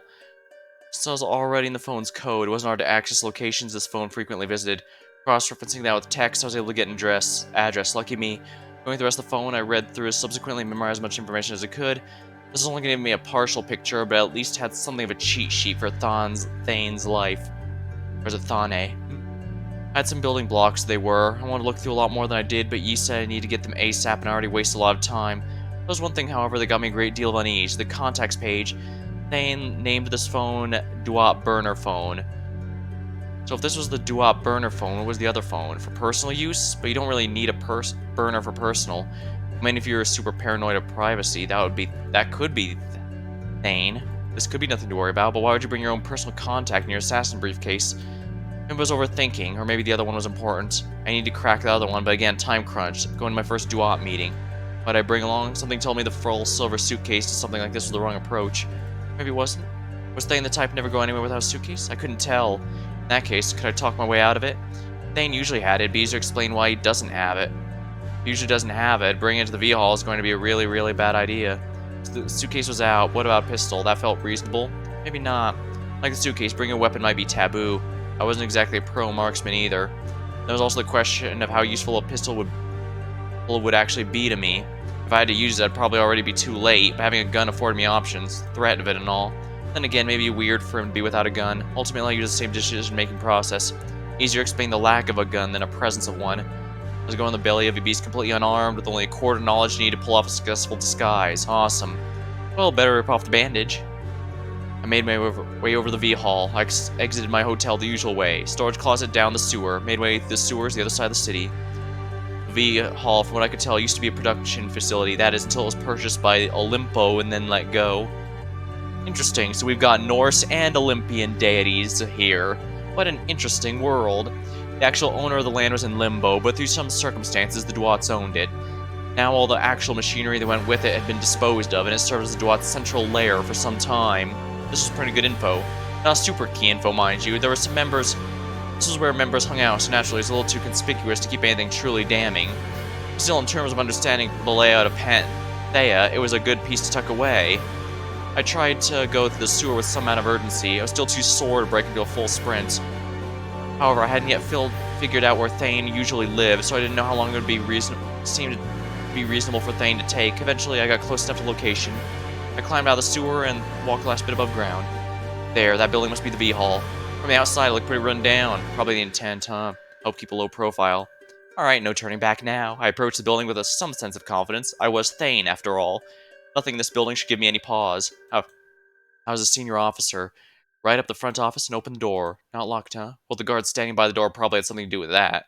It's not like anybody's stupid enough to enter a place like this if you want to do out yourself. Hey, Thane. Been a minute. Formerly was a leather jacket-clad Duat member. A grunt if I was placing him right. Accustomed to frontline work. I didn't know the guy's name, so I simply nodded. This seemed to pass for him. Thank God Thane was the way he was. Playing a silent-type character was a lot easier. Alright, then. Just be sure, what's the password? And what's with people asking regulars to give passwords? Actually, considering I was hiding my pace, that was probably fair in my case. Well, luckily, this was one piece of info I actually had gleaned. Fortunate for me, the password changed pretty recently. Worried about leaks. Ha. Speak the name of the dead is to make him live again. Cool, cool. I had to say it was a pretty wordy password phrase. I didn't quite get the purpose behind it. Apparently it was assigned by Marduk. Maybe that gave me some insight to his mind, although if it did, I couldn't define it. Alright, I'm gonna have to pat you down. Arms and legs out, please. I feigned annoyance. This is a comply, but honestly, the only thing that passed through my mind was relief. I had made the right call. Had I had the pistol on me, things could have gotten a lot more awkward. As I was being examined, I got a better look inside the facility. It was pretty big, all things considered. This was an open-air area with a lot of members congregated. In a previous life, I guess this was a factory area. Along the walls, a number of doors and hallways to other sections of the facility lined the walls. And there, I saw a familiar face. He approached me with a smile on his face. Here we go. Thane. Good to see you, good to see you. Say, what are you doing letting this little scrub pat you down like this? Huh. Senior officers are exempt from body checks, dipshit. Thane, why'd you subject yourself to that? Oh, fuck. Seriously, the other Jackie do this? Fuck him in a way that would out me? I just gone through the door and I already couldn't catch a break. Fuck, seriously, just fuck me. I was waiting to see if this one would catch on to it himself. I said that as much menace as I could muster. I need to lean onto one of Thane's biggest advantages, his threatening aura. Seemed to work on this punk at least. I'm sorry, sir, I wasn't thinking. I don't usually have guard duty, so is that your excuse? He looked at me and the ground before me and back to me before a smile on his face. Oh, give the kid a break, Thane. I'm sure he gets the picture, right, pal?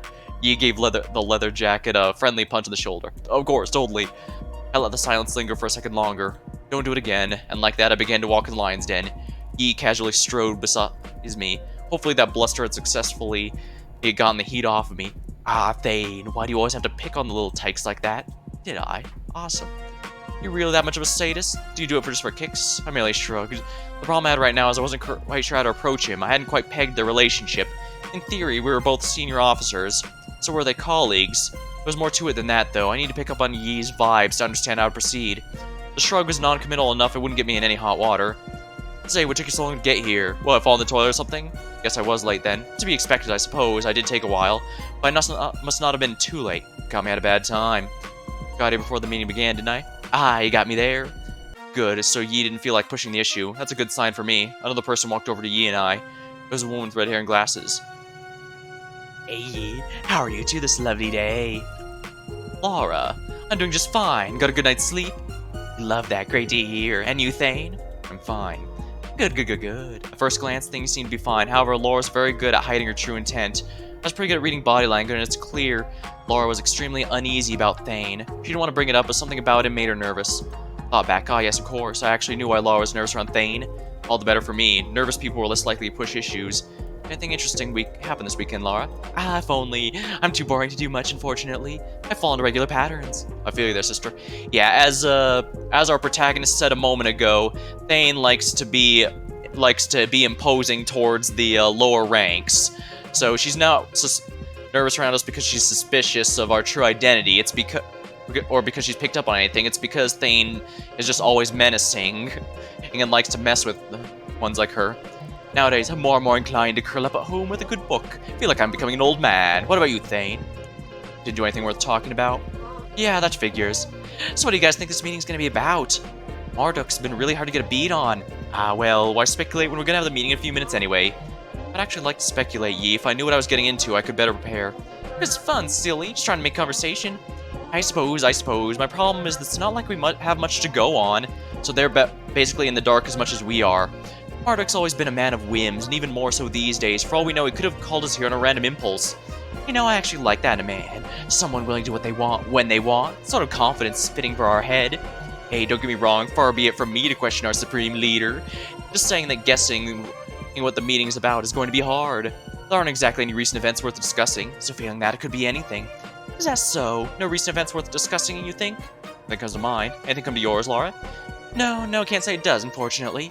At this point, two other Duop members came over. Hey Laura, how's it going? Everything work out in your apartment? Oh hey guys, my apartment's fine, thanks for asking. Really, I was just bitching about nothing problems, you don't have to worry about that.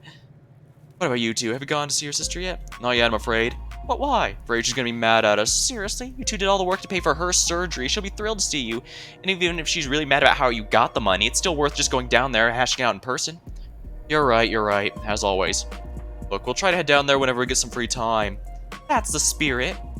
The burlier man then took a second look around to Yi and me. So what are you doing hanging around these two? Oh, old man Yi here was asking for my help. I was teaching him how to set up the iPhone. Lack of buttons confuses him. The others snickered pretty heavily at this. Yi, on the other hand, is trying to keep a grinning face. These guys really have a different metric for burns? Oh, Laura, you spent less time working on your stand-up and more working for the Dwots. You wouldn't have to get on your knees to stay a senior officer. Begging isn't a pretty look. Ah, but Yi, if I did more of your work, what would you have to lecture the rest of us about? More snickers. Different senses of humor, I guess. At the moment, a tall, lumbering figure walked in the room. I didn't think of much about the time, but instantly, when he entered, everyone else shut up. At first, I thought it was because the guy must have a high rank. However, after analyzing a few seconds more, I realized the real reason why his presence brought the conversation to a halt. The man came over a particularly prestigious-looking door in the hall in the open area. Unlike all the other doors and rooms where I saw people coming and going from, this one being completely devoid of visitors so far. I could make an educated guess what that room was. It was the office of the head of the whole operation, Marduk's room. Next word spoken confirmed my suspicions. Bang, Marduk's ready for you. Bang directed his comment at the three of us, the senior officers. I had a feeling things were feeling a bit too chummy around here. We better not keep old Marduk waiting. I definitely don't want to keep him waiting. He can be such a hassle when he's in a grumpy mood. Well, might as well get this over with. Here's hoping today's meeting will be painless. That makes two of us, Yi. Doubt it. Oh, why are you all two such Debbie Downers? Meeting the boss isn't supposed to be a bad thing. At least you've been doing your job properly. Oh, if that's the case, why do you look so chipper? Laura let out a little chuckle. Oh, Yi, you're always such a tease. It's me, all right. Real jokester. As much as I dreaded entering that office, the real Thane would probably say something along the lines of, "You not just talk about not keeping Marduk waiting." Oh, yeah, we're getting to it, Thane. She's so edgy with the whole Marduk situation. Totally. Thane, you really should learn to lighten up. We should go for drinks sometime. I know a super cool place. One of our operations. That den run to a spot of trouble recently? Oh, that's nothing. It's back on its feet already. Darn, they found the speakeasy. Let's meet with Marduk first. Afterward, we can discuss future plans if you like. I got it. And with prompting, we finally began making our way to Marduk's office. I didn't know what to expect going in. Honestly, I didn't expect to get this far. Things have been going pretty well so far, but so far I've just been coasting along on easier stuff. Things I had some idea of how to tackle, but meeting with Marduk. What was Marduk even like? How much did he know? What was Thane's connection with Marduk like? I knew some things about him, some things most people didn't even know, but nothing that felt like it had helped me in the situation. More importantly, it was the nature of this meeting that frightened me. It wouldn't be for conversation, it'd be for business. Business discussions tend to be detail-heavy. Details were the last thing I was looking for right now. Whatever, I'll have to bullshit my way through this. Play to my strengths. I gotten this far, hadn't I? Into the room I went. Marduk's office was nice, actually. It was quite nice. There were several desks displaying a variety of neat knickknacks.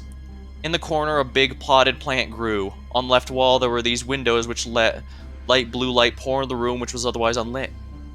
The only light being faint, natural light created an odd but not unpleasant atmosphere. In the center of the room, there were two couches with a small glass table separating the two of them.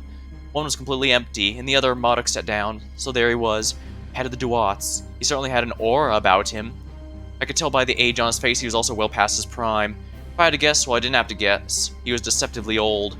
But I say deceptively because he honestly looked pretty good for his age. I mean, sure, he was bald, his sideburns didn't have a single white hair on them. I guess he was dyeing them if I didn't know this man's character better than that. He still possessed a hulking figure, enough to exude clear dominance. His arms were the size of logs of wood. If you stood him side by side with Fang, he wouldn't look that much shorter or frailer than the behemoth. Who knows how intimidating this guy was in his prime. This was the man who could leave the Duats with an iron fist. One who could lead through multiple gang wars, who could lead them to complete Panthean control. This was the man who could still be an undisputable kingpin after being so far past his prime. Instantly, I was struck with the same feeling as awe every other Duat member felt. Without moving a single muscle, Marduk spoke to us in a low growl. Took you long enough. Sorry, sir, we were busy dealing with some of your troops. So the grunts were more worthy of your time than me? Of course not, we tried to get to here as fast as we reasonably could. But obviously, it's important to keep the will of our people on our side. Wouldn't want to be dismissive of them. Very good. The smile on Laura's face took a slightly pointed look. Clearly in her mind, she had just scored a point against Yi. Sit. You didn't need to tell us twice. Yi sat on the far left of the couch. Laura let me pass by before sitting down. She must have wanted me to be a buffer between her and Yi. Laura. Yes, sir? How are you faring these days? Me? Doing just peachy, sir. Living life to the fullest. A slight smile crossed Marduk's face. Good. Youth is a prime time to be lived in the fullest. How are you spending your free time? There's so many vices to choose from, sir. A little gambling, a little drinking. Of course, all in healthy moderation. Naturally. And naturally, none of this has distracted you from your dual work? Not at all, sir. Troop efficiency has never been as high, thanks to yours truly. Good to hear. How do you do it, I wonder? Oh, that? Who wouldn't want to live a life full of violence and degeneracy? Really, the work sells itself. At this, Marduk let out a little chuckle. I'm sure you have your ways, and I'm happy to provide them. If you want, I could even motivate Thane for you. Suddenly, Marduk's expression turned sour. And what, pray tell, do you mean by that? Even without directly looking at her, I noticed the freeze in Lara's face. Realization of her playful manner, she'd accidentally stepped on a landmine of some kind. However, like a professional, she only stayed frozen for a second. Well, you know, just trying to help out around. Thane can be, well, robotic in nature, sir. Right, Thane? Lane playfully punched me on the shoulder. I just stayed silent. Not getting involved in this one. Probably a smarter option, yeah. So I was just offering to try and make him a little more enthusiastic. The response had not impressed Marduk. Given the nature of this job, I would imagine a certain amount of gravitas is healthy. If Seeing it is you, Lara, and your seemingly upbeat attitude, I'd sooner have called into question. Yes, of course, sir. Lara is now full-on looking directly down, unable to maintain eye contact. Marduk, however, felt contempt to keep staring at Lara for a couple more seconds, then, like a predator after this next prey, turned attention to Yi. Yi. Yes, sir? I could hear a tint of optimism in Yi's response. Clearly, Lara's blunder there had filled him with confidence. How are the Watts looking? We've never been better, sir. These last 2 months, we've seen a 13% increase in revenue, which, as I'm sure you know, is pretty much unheard of. We've had a minimal complaints, and yet have yet to run into any significant issues since our last meeting, except, of course, the Milo situation. Well, yes, that was a minor setback, but as you know, we've dealt with the situation, I would say, with grace and aplomb. Later today, even, we'll be putting a close on the whole thing. See to it that you handled things delicately. Of course, sir. Speaking of issues, I heard of whispers of gathering of locals discontent with our organization not long ago. He paused, slightly confused look plastered on his face. If I had to guess, he might have been wondering how Marduk even knew about the gathering in the first place. There was a slight kerfluffle, yes, but I dealt with it in a manner appropriately. I didn't think it worth bringing to your attention. Just because you dealt with it, Yi, does not mean the situation is dealt with. It means we are reaching critical mass of bad will with the civilians, and you know what that means. Sir, if you would, I think you've been focusing on the wrong things. Yes, there have been a few hiccups, but there are comparatively fewer issues in our paths despite our increased presence. That's an achievement to be celebrated. We've raked in an incredible amount of cash. We've already began making preparations for our next wash, and it's only been a year and a half. Wait, the Dwats only wash their money every few years? And in singular bulks. Speaking of cash influx, I have 3 new proposals for new revenue streams I'd like to get your approval on whenever I get the chance. As for a risk assessment, we still have our police contact, so that angle is covered. This one's far more cooperative than the last, and much more effective. Our intelligence network has yet to report any significant threats to the Dwats. Recruitment members haven't been this high for decades. We're on our upward swing, sir. After Yi's pitch, Murdoch let the silence linger for a couple Marduk let the silence linger for a few more seconds. Very well. Keep up the good work. I can almost hear an audible sigh from Yi. Finally, he turned to me. Ah, fuck, my turn. I was fearing this. Thane. There was a coldness in Marduk's voice. Have you been doing your duties appropriately? Yes. Yes! Flare of indignation. It's only let me know I'd fucked up. Yes, sir. Of course, sir. Marduk's stare was hardened. It looked like he might break into a tirade, so I did something. Felt incredibly counterintuitive. I kept talking. All the tasks assigned to me have been completed with total success. I performed all duties to satisfaction. Additionally, I've also spent my off time performing some additional activities benefit to our cause. I have no outstanding incidents to report. I had no fucking idea if this would pass. I was really going for it there. Good. Oh, thank God. So, Thane, are you going to ask to be relieved of the Black Mask? What does that mean? I had to read between the lines quickly. The icon of the Black Mask was a pretty risky position. It was a viable sign of being one of the Duat's most feared enforcers. It was the type of position that wouldn't be envied. And yet it was weird for such a high-ranking member to take such a risk, especially when, fully functionally speaking, anyone could down the outfit. Given the tone Murdoch had asked the question, no. Brief look at Murdoch's surprise told me I was going down that path. I believe there aren't many Duat members that can perform the Black Mask's duties as effectively as me. Additionally, I wish to earn being relieved of the Black Mask. As of now, I don't think I have. Silence lingered. Shit, have I said too much? Every second he didn't respond, my heart dropped an inch. Good, very good. I was worried you weren't ever going to understand. However, it seems you've finally come around. Yi, is Thane correct in his self-assessment? How has he been performing? I think Thane's pretty much right on the money. As far as I've seen, he's been doing his job pretty much perfectly. Marduk nodded this solemnly. Well then, keep it up, Thane. You know there was a time when you were set to inherit the Duats. I earnestly hope that before I pass, you can reclaim that right. Thank you, sir.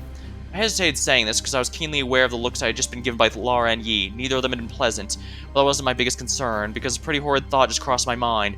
Thane was defined by the Black Mask and the outfit, which means theoretically multiple people could don up and pass for Thane. Hell, that's what I was doing. And if that's the case, you just say I actually killed the real Thane. I mean, by the sounds of it, Marduk had Thane being the sole owner of the mask, but also by the sounds of it, it seems as though Thane was not a fan of this arrangement. He was a senior officer. Oh fuck, I had no idea what he even really looked like. The man I buried, that was definitely Thane, right? No, I was just delving into conspiracy. I was fine, I killed the real Thane, and they were definitely dead and buried in that forest. If I thought otherwise, I'd drive myself insane. That's actually rather interesting. It could be that the Enforcer Black Mask is specifically there so that they could be rotated out with ease, and no one in the thing would know no one in the organization would know. As I worried over this, Marduk stood up. He began to pace and make his way to the window. Since I've been doing less frontline work, I've had a lot of time to think of things, bigger things. I know plenty of people criticizing how the Dwats have been acting of late. They say we've been too brutal, too ambitious. Those people are like total idiots. They don't get anything. Yes, completely worthless. If I talk like that, you can count on me to set them straight, sir. I'm talking now. When I want your input, I will ask for it. But Lara and Yi both winced. Something told me that being the silent type was a pretty big boon in this meeting. These people have a point. We're in an age of unprecedented expansionism, but there's a reason for that. I've led the Duats for a long time now. I've been through 2 full-on gang wars and a minor civil one. I've been through highs, painful lows, ones low enough to almost break the Duats outright. And throughout it all, I've learned a single, important truth. Tides rise and fall. Success can be temporary. You'll never know when the next storm will come and how much damage it will do. Marduk returned to the couch and sat back down. There's another truth. Power begets power, and there's critical mass, one we're very close to. If the Duats get big enough, then no matter what comes, we will stand strong. We're already almost there. The push I've been spearheading, it's not mindless. The brutality we're seeing is temporary. The bleeding will stop. And once finished, the Duats will be reforged. Our house will be made out of bricks, as it were. Never to topple again. I do this not out of some vain sense of a legacy, nor even selfish greed. It's because the Duats must stand strong. They are important. They are important to every dumb kid without a chance in life, doomed to poverty.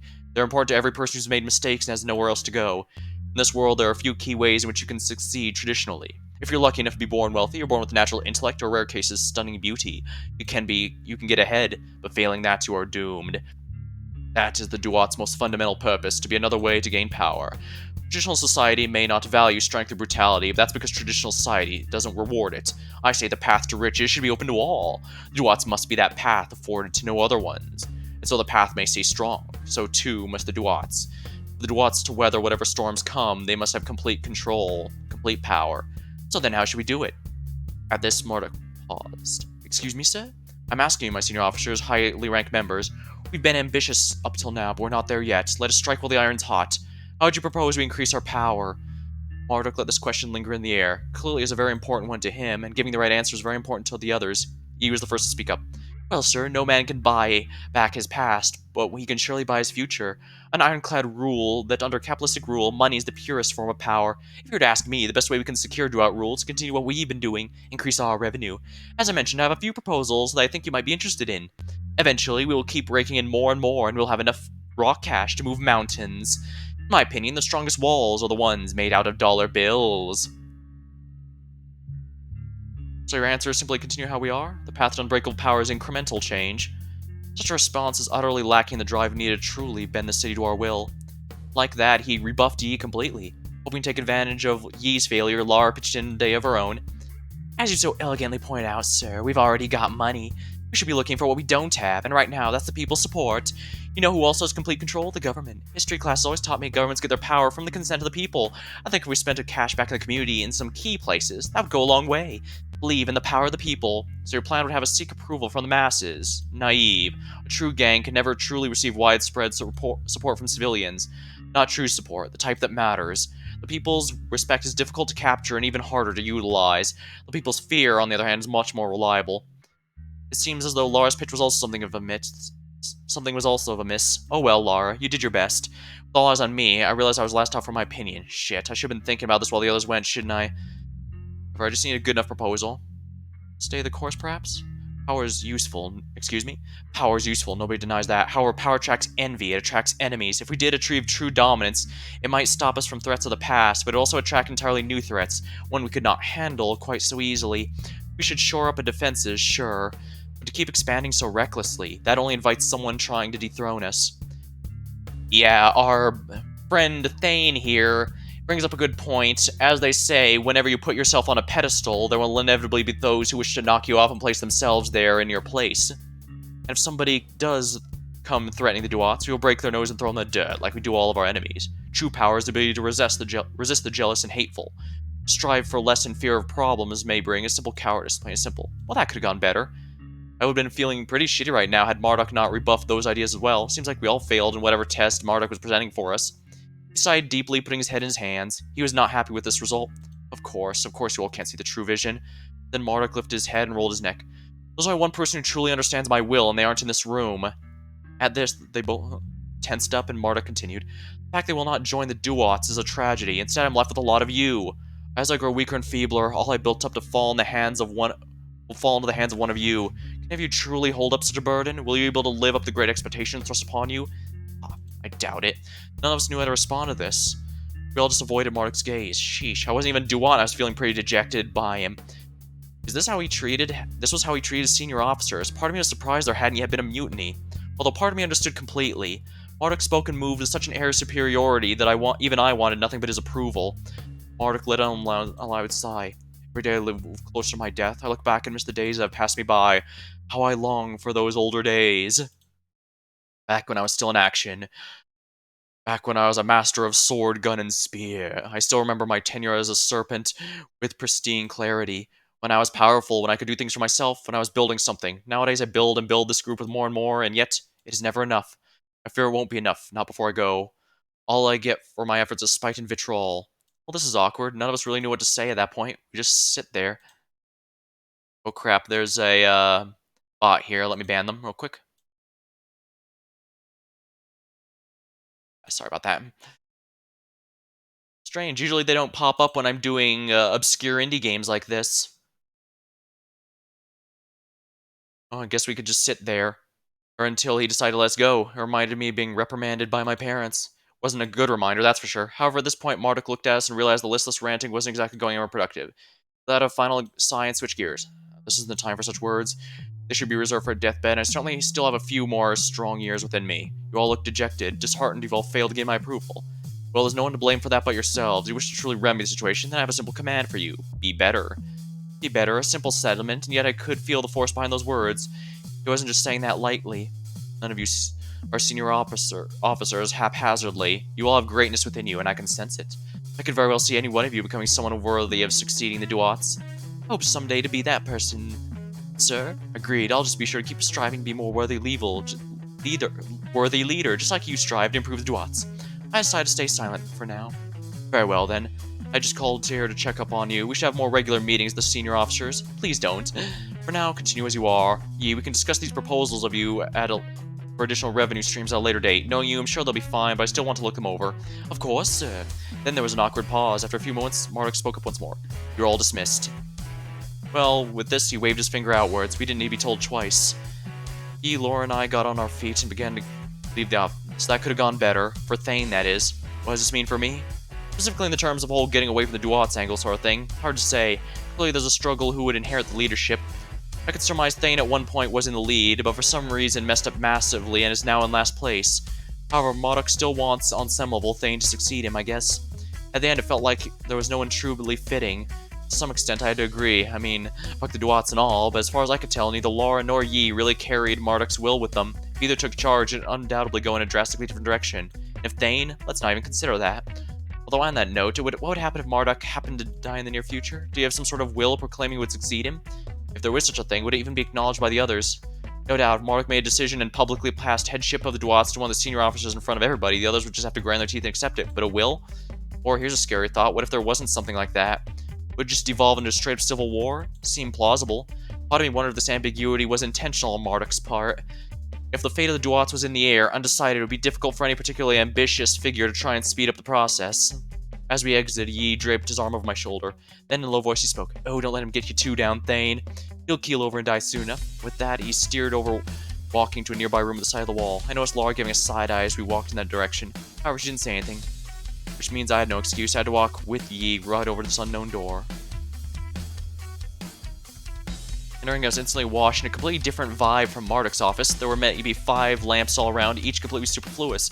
Draped on the ceiling was Christmas lights. Whether they were still out of laziness or deliberate aesthetic, I couldn't tell. In the center of the room was a wooden table, with a couple knocked over beer cans and poker chips atop it. Surrounding the table was a couch far dirtier than Marduk's, alongside a few chairs and a beanbag couch. On the other side of the room, I saw a pinball machine, sitting right next to a couple of familiar arcade cabinets. I also spotted a pool table at the back of the room. Atop it was an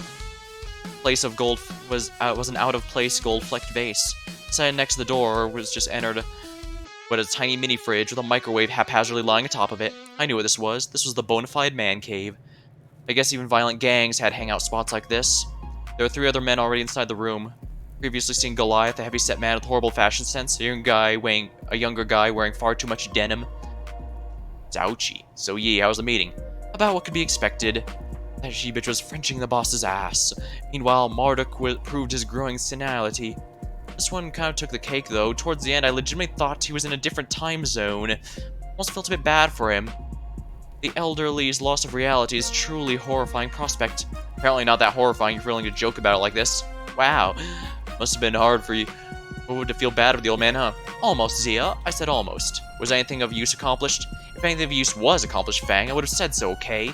No, as a matter of fact, he just came in to talk shit. He asked us for ideas to expand Duat presence, then dismissed all of ideas out of hand. I mean, Laura's was pretty stupid, and Thane's is non-committal, so I understand him missing those two. His only response to mine was, I wasn't thinking big enough. What the fuck am I supposed to say about that? He didn't even get around to hearing out my proposals. Not your precious proposals. Oh, sheesh. What are we gonna do without your frickin' proposals? We're really in trouble now. The two snicker themselves. You two having fun over there? Done mocking the guy actually getting shit done? Oh, come off it, ye. We're just having a bit of a laugh. You gotta admit, you a bit of a stick up your ass about these plans. Well, you guys are gonna make fun of me for having to stick up my ass when Duobot 3000 is sitting right here. He thumbed over at me. For my part, I just stayed silent.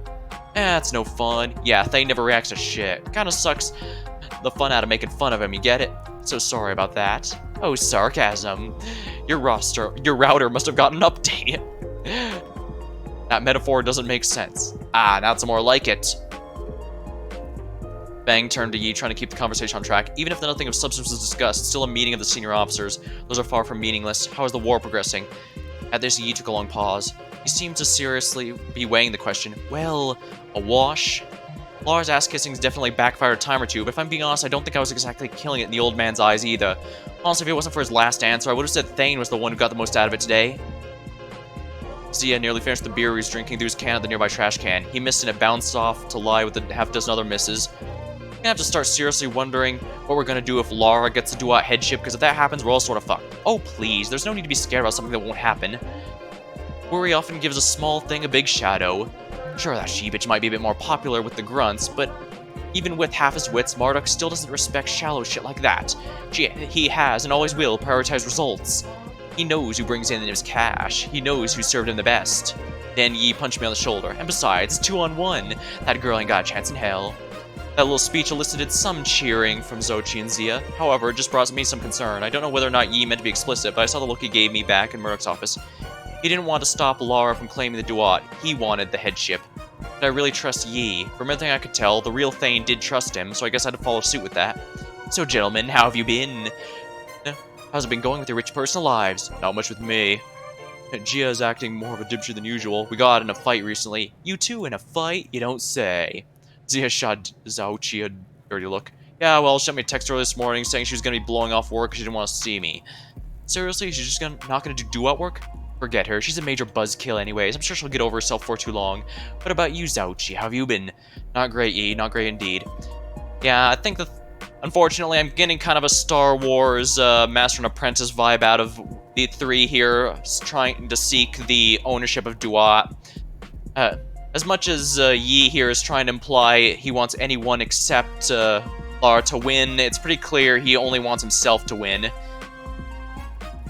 And as I mentioned with the previous Star Wars Sith reference here, I'm pretty sure this is not a healthy relationship to have, because it's going to devolve into murder sooner or later. That's my theory, anyway. Spent the weekend trying to get some action, but sad to say it was no avail. You don't say. It's a whole Duat thing. Women say they like bad boys, but that only goes so far. Yeah, it's definitely the Duat thing holding you back. Excuse me, what exactly are you trying to say, buddy? Whoa, easy there, Zhao. Zia's just trying to get under your skin. Hate on my fashion style all you want, pal. We'll see who history favors. Fang, how have you been? How's your life been? Uneventful. I've been working my latest piece. It's almost finished. Really? I'd love to see it when you're done. Where do you even do the sculpting, Fang? I can't imagine you got a space for it in your apartment. I got my ways. Okay, man, just asking you a simple question. Don't need to get all ominous about it. That's Fang's way, Zia. You gotta respect it. Finally, Yi turned over to me. What about you, Thane? How have you been spending your free time? A personal question. Great. I couldn't be asked to be clever. Just gonna take these away out. Take a guess. Oh, fuck up. Anyone tell you that you're no fun, Thane? Yes, you. Ha! Hey, got me there, bud. Yi gave me a friendly pat on the shoulder. Well, whatever you've been doing, hope it hasn't been too exhausting, because tonight we're dealing with a Milo problem, and we'll need you to be in top form for that. Oh, awesome. Forget meetings. I have to tag along for an actual duel mission now. Couldn't wait. Taking a ride on the crime side, it seems. I like it, I'm digging it. I think I just have a soft spot for everything that doesn't toe the societal line. There's power in numbers that can manifest in rather awful ways. Step out of line, you lose out on that power. After the majority thinks they're losing that power, that you're a threat. Oh boy, watch out, bucko. It's a sad state of affairs, and we need to change it. minorities, revolutionaries, murderers, all equally oppressed, looked down by the world. Really makes you think. Society, huh? Crazy stuff. Okay, I admit, this might not be my most salient point. Between you and me, I forgot I had to prepare a little conversation for when the sea ended, so I've kind of just been winging it. But there's something in there, I think. A good point buried in the rough. Ah, well, life goes on.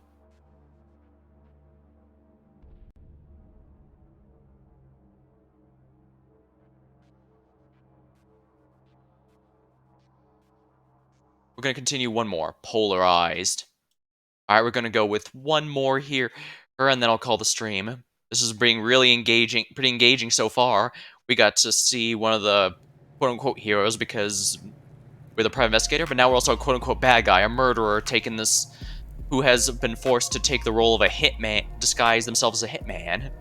As I reclined in my seat, I had to wonder how I got to this point in my life. I mean, from a third-person perspective, looking at me, it wasn't the most unreasonable position. Right now, all I was doing was relaxing at my table in a cafeteria. I had a reasonably nice cafeteria as well. The tables inside all had comfy chairs, and there were nice decorations lining the walls. Of course, staying in a restaurant like this in the dead of night was a little atypical. Doing so with no staff in sight, doubly so. But you know, still not overtly odd. Then you factor in the people I was sitting with. Yi, who was passively sharpening his knife. Zouchi, eagerly typing along on his phone. Alright, now we're entering slightly weird territory, but still manageable, definitely manageable. It only became truly bizarre when you learned the context that we were waiting to ambush the store owner when they arrived. Okay, maybe bizarre wouldn't be the first word that comes to mind hearing that, but it fits, I'd say. It certainly wasn't normal at the very least. It really is a nice place. I mean, the meal I had last week? Mwah. Chef's kiss. That's why it kills me, you know, that it's had to come to this. Why, you can't fucking trust people. I always knew Milo was an asshole. Milo is just a different set of beliefs than us, different values. It's commendable in most circumstances. Unfortunately, this isn't exactly a difference that can be reconciled. But it is a shame, though, it really is. Good restaurants are hard to come by, and it feels like they're shutting down every other week. Hell, it feels like we're shutting them down every other week. Hey, don't put that on us. Not our fault people are so hesitant to play ball. Needless to say, between the meeting in V-Hall and now, I was unable to come up with a reasonable way to get out of this event. Consider just not showing. After all, I haven't been seen at the meeting today. I should throw off the time of death, cause of death, but it was shallow. A couple hours and a hollow appearance would be seen through pretty quickly once investigators really started. And the officers' meeting only really doubled my suspicion that if I died, Marduk at the very least would want answers. If I bailed, they'd probably come to the conclusion the thing they meant was a fake before too long. They'd be in the same position as before. No, maybe after enough time has passed, I could abandon the thing. Handle if I successfully pulled off this ruse long enough, then vanished, they might actually throw them off for good. But a brief morning appearance? That was nothing. Well, it's not like my free time between the meeting and now is completely useless. I was able to hack into the other burner phone. I didn't know what I was expecting, but I was still surprised by its contents. For one, it was internally labeled V. That wasn't odd enough. The phone only had a single contact. The bastard. The only calls this made were to and from the bastard, and there were only a few calls, enough to count on a single hand. I couldn't get any usable info. Still a pretty big question mark to me. Part of me wanted to try calling the number. Understand that what I was missing about Thane. A far larger part of me realized that was a terrible idea that I should attempt under no circumstances. I mean, shit. I was already pushing my luck an awful lot just by sticking with my forced meetings. Calling a complete stranger with no context with a vague premise of maybe learning more was a risk societally not worth taking. You know what your problem is, Thane? Oh, he was talking to me now, awesome. What? You're too much of a follower. If you want to get ahead, you need to be more like that. A leader? No, a free thinker. Whereas see, the world's survival of the smartest. Your power on this world is equal to how many good ideas you can come up with. It's certainly near your power in this organization. Like, look, I got to be a senior officer. We used to be having a slump with recruitment. The Duats were getting a bad rap. We had this big blowout war with the Shikome. Nobody wanted to join. And initiating people was risky, so what do? What did you do? There's a lot of troubled youths in Panthea, ones that have turned to petty crime, to alcohol, to drugs. Yeah, in the general sense, people usually turn to crime and gangs when they feel like they have no other way to survive, no other way to go. You know what these kids need in their life? The lore. At this, Zouchi snickered. He snickered a lot, it was annoying. Lucky for all the concerned parents of Panthea, there was an option. A church outreach program for troubled youth so it would watch out their troubled teens and teach them light. Perfect opportunity right there. Got the pastor to mix the whole God spiel and instead teach the little brats how to operate as Duat members. Soon enough, I created an operation where troubled kids with criminal tendencies came to us. The parents were shipping them to us. All of a sudden, we were getting an influx of members from middle and even upper class teens. This was a previously untapped market, and with a little ingenuity, I cracked it wide open for Marduk. Wow, that's despicable. Right? That's just one of a dozen ideas I cooked up that year alone. It's through constant innovation and diligence that you improve your station life. Don't forget that. Understood. Uh-huh. Something tells me this lesson might go over your head. Ah, it's fine. You just do you. I was curious. That was something of a risk in my cover, but curious, ye. Remind me, how exactly did you get ripped in the Duats? You don't remember? Actually, now that I think about it, I don't know if I've ever told you the full story. You haven't? Huh. Alright, I'll fill you in. Not a particularly interesting story, though. You see, in a past life, I was actually an ethics professor. I got a pretty nice job teaching at a college outside of Panthea. So I left, set up shop there, lived a nice life. And it was pretty good. For a time. Then came along this rival professor, and boy, was that guy ever an asshole. Everybody hated him. No more so than myself. He was an offense to every belief I had. Plus more and more rumors came about improper conduct with some of the female students. Oh dear, I don't like where this is going. Nothing ever stuck, and he wasn't fired, probably because of the donations he'd made to the place. I view the whole situation through quite a different lens now, but at the time I was younger, more idealistic. I couldn't stand for it. He needed to be punished, and for some reason, for me, I jumped to murder.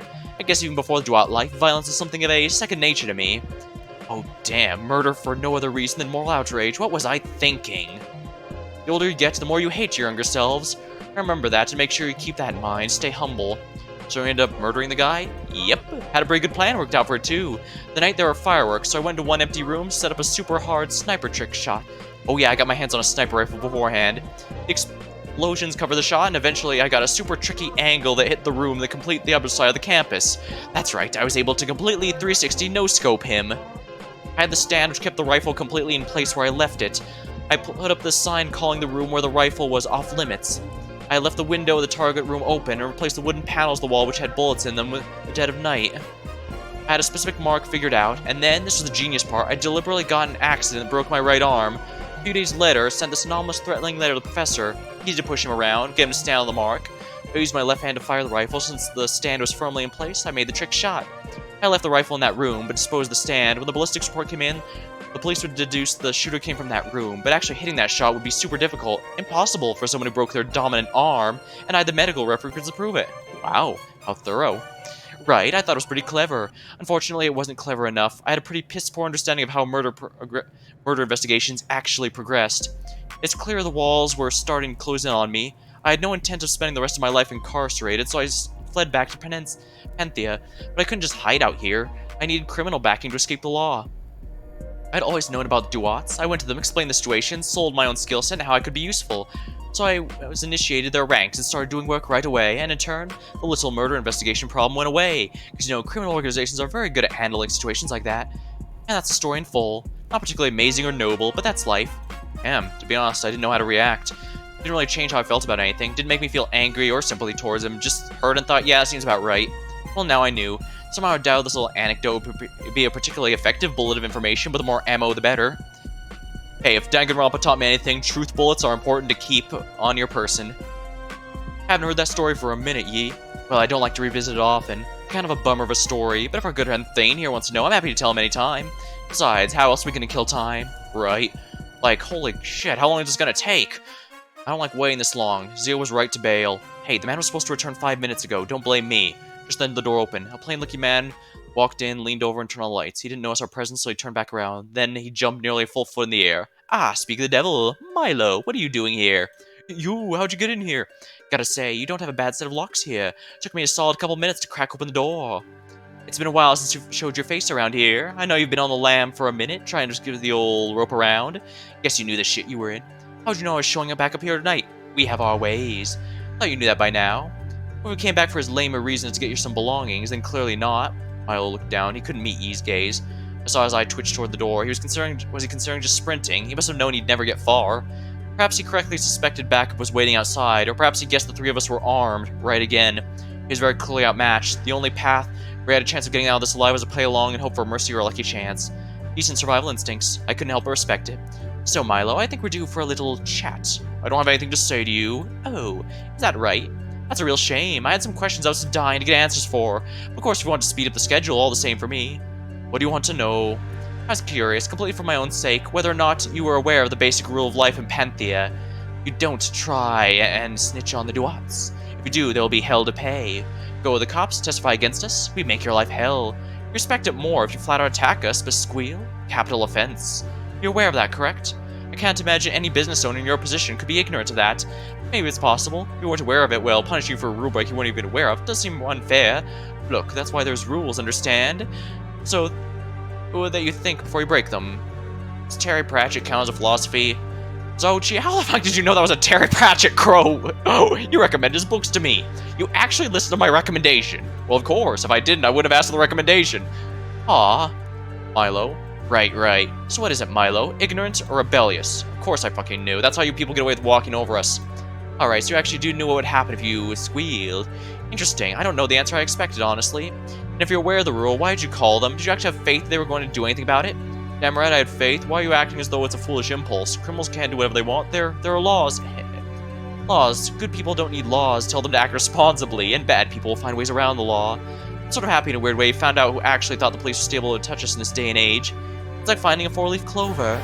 But even if your accusation stuck, it wouldn't have changed things. Another wing would have made sure the rules stood firm. For the very least, 3 of you would be in jail. Ha! Didn't want to strike at us, fully aware of the retaliation. I like it. Nostalgic. Did you guys even do it? And did you guys even do it? Ye seem genuinely taken aback by this. Oh, what's this? You, the one so confidently and severely made accusations against my very character, are no longer sure of my guilt? I thought you would have bet your life that we were the scum of the earth. What's brought on the second change of heart? All common sense told me I had to be your gang. When the police came in, it proved that was impossible. Even that private investigator lady, she couldn't find a way that you could have done it. So you're ignoring your feelings towards us and actually acquiescing to the evidence. My, it takes an awful big man to do that.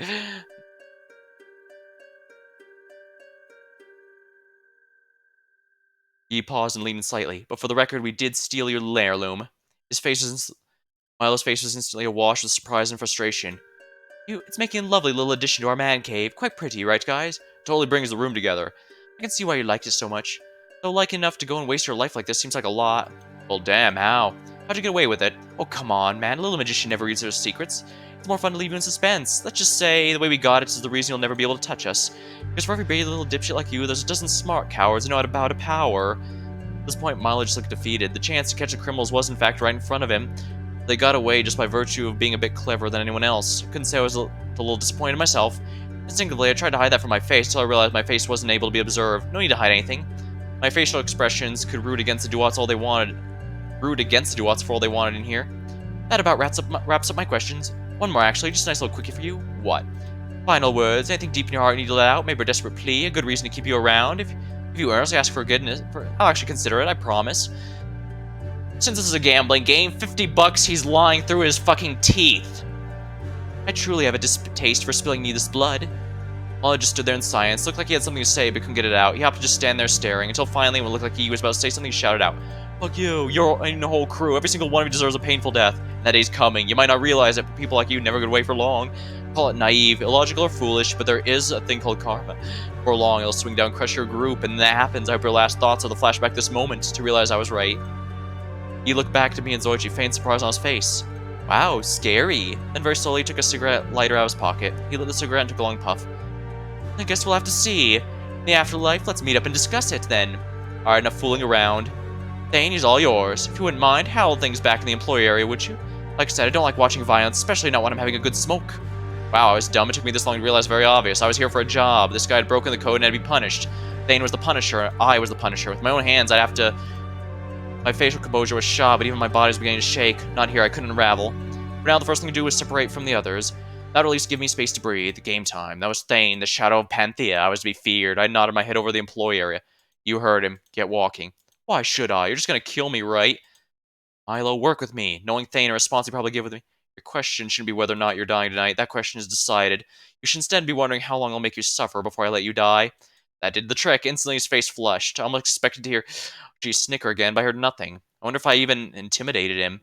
If so, good on me. Wordlessly, Mito packed the tables, opened the door leading the aforementioned employee area. Without looking back, I followed him in. As soon as we got there, I closed the door. Didn't want Yi or Zoichi seeing or hearing anything was about to happen. Milo just stood in the center of the room now. He couldn't look me in the eye. Well, Visor, get on your knees. Wordlessly, he complied. Ever since he saw us battling within him, so far anger has been seemingly on edge, but my last comment tipped the scales back in Fear's favor. Took out the pistol I brought. I was wise enough to bring it to an event like this. Do our business was armed business. Now then, what I have to say to this man, what I want to hear. Tell me, why shouldn't I kill you? What? Give me a reason, any reason not to pull the trigger. Blow your brains out right here. I'm asking you to give me something. I don't have anything to offer to Duats. I'm not asking for the Duats, I'm asking for myself. Please, just person to person, explain to me. You're telling me to beg for my life? I'm asking you to convince me. Begging you, practically. I don't know what to say. Your mind's made up, isn't it? I'll definitely have to die tonight. Dude, you're not making this easy for me. Oh, I'm sorry, because I care so much about making things easy for you. Specifically, not murdering you. Yeah, I think it was in your interest to make that aspect easy for me. I know you. Not literally, but I know who you are, and you've got a lot of demons in you. You committed a lot of sins, and I'm not going to say you can necessarily wish all of them off, but deep down you don't want to kill me. If you did, you wouldn't be asking me to try and convince you otherwise. So if you don't want to kill me, and you still do, well, it's going to stick with you. You can try and repress it, you can ignore it, but it'll haunt you. You'll never be able to truly wash it away. I might be some random old man. I may be nothing to you. But even still, you'll see my face in your dreams from now until the day you die. Where I see it, nothing's forcing you. I pose no threat. The only thing killing me will accomplish is to send a message. Apparently everyone else in Panthea has heard the message loud and clear already, so you don't need to do this. Why did I ask him that? What was the point? If only I served to torture myself, maybe I was a masochist. It seemed like a reasonable explanation for why I kept doing things like this. I wasn't cut out for this. Who was? This was a job for psychopaths, and now my back to the wall, I had to kill an innocent man. Belligerent man to be sure, one that brought this on himself, but certainly not somebody who deserved it. Because of the stupid situation, I had to murder this guy. It's not like this will be the first person I killed. Murderer is defined as someone who murders. By that definition, I'm already a murderer. Nothing will change that. For a penny and for a pound, but this was different. Way different. Was it? In a way, this is a form of self-defense. If I refused to kill him, doubtless I'd be found out and murdered myself. Him or me, one of us has died, and if I had a chance of getting out alive, sure, maybe I'd have an obligation to do something. In that scenario, I decided to stick... Well, kill him would definitely be a sin, but as it stands, my defiance is worthless. Yeah, he's making up... Our protagonist here is making excuses, so it's fine to kill him, right? This wasn't a bad person. It's understandable, this was the only choice, right? There was absolutely no way to save him. Lift up my gun, and... Fuck. I walked to a nearby wall, slammed my fist into it. As exceedingly rare, I lashed out in rage, but this occurrence was worth it. Side benefit making a lot of noise. Maybe you would think I was beating him up or something. I will confuse the display. Oh, fuck. Heck, damn it, why would I always have to think things through? Why'd I have to notice things? Damn it, fine. I totally shoot myself in the foot with a stranger. You win, conscious. I was irate. I turn over Milo and start speaking out of tone. Listen here, you little shit, and listen good. I'm gonna say this once. Okay. I don't want an okay. I want an okay. Okay. In a moment, I'm going to... So I can scamper on out the window behind me. I turn around, point at the window in question. There's high and small bit I have to do. After that, you're going to scurry out of the alley far away. I mean the city, I mean the country. You don't show your face anywhere near Panthea. Not here, not 5 years from now. As far as I'm concerned, you're no longer Milo. You're someone else. Pick a fun name. I've heard Bishop is in style. And you thank your fucking lucky stars on the person walking in this room into the dead tonight, indeed tonight instead of anyone else. You hear me? I hear you. Holy, how much we get you? I just don't get why you're doing this. Yeah, that makes two of us. Without another word, I pull out my pistol. Aimed at Milo's shoulder. Before I could understand what's happening, I pulled the trigger. Whoa, there's a lot of recoil. Ah! Immediately I got to work. While he thrashed, I took the shirt off him, wrapped it around the wound. As far as I'm a doctor, so it was a shoddy job, but at least did a decent job of keeping the blood inside his body. I had to keep his check more thoroughly at a later date, but that wasn't my problem. He'd have to get this checked more thoroughly at a later date, but that wasn't my problem. I'd already done this man enough favors. What the fuck? Go, quiet. I applied a little pressure to the wound and shouted again. The others need to hear you scream a little bit. They need to hear a gunshot. Blood here. In other words, you have to be shot here tonight. Oh, damn it. Heart's like a... Easy, calm down. Actually, don't. I've heard adrenaline helps none things. Was this really necessary? That ungrateful tone better not mean you're questioning me. Would you prefer I'd gone through with the first option? That's... Could have given me some heads up. I failed to see how that would have made the situation better for you. And we can't afford to wait time. Time to get out of here. Milo didn't feel like arguing. It took quite a bit of effort to be made with way to the window. Bend down from him, put my hands out with a lot of effort to boost him up. He really underestimated how much a human weighs. Turns out it weighed a whole fucking lot.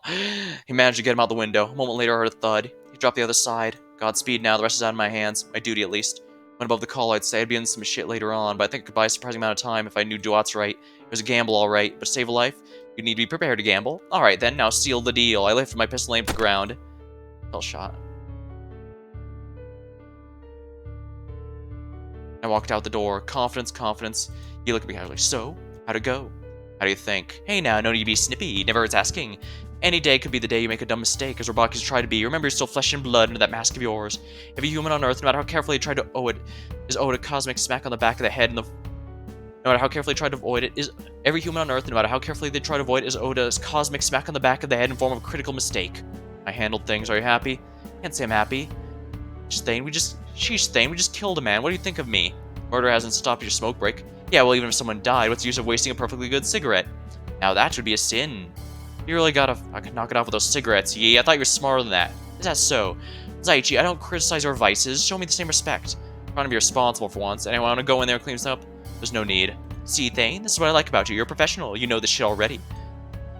Zouchi, this is all about sending a message. We're specifically not making it look like it was an accident or disappearing the body with an ocean burial. You'll have to know what happens to the go of the cops. The rumors of Milo trying to get us arrested have already spread. When they find his violently murdered body, those rumors also spread. Sure, the also puts the least suspicion on us. We've already handled things. There isn't a scrap of evidence that can be used to place the murder scene. And if they know that this was a Duat bullet, for all they know, we sent some lower-level grunt to us as initiation. In other words, no need to hide our handiwork.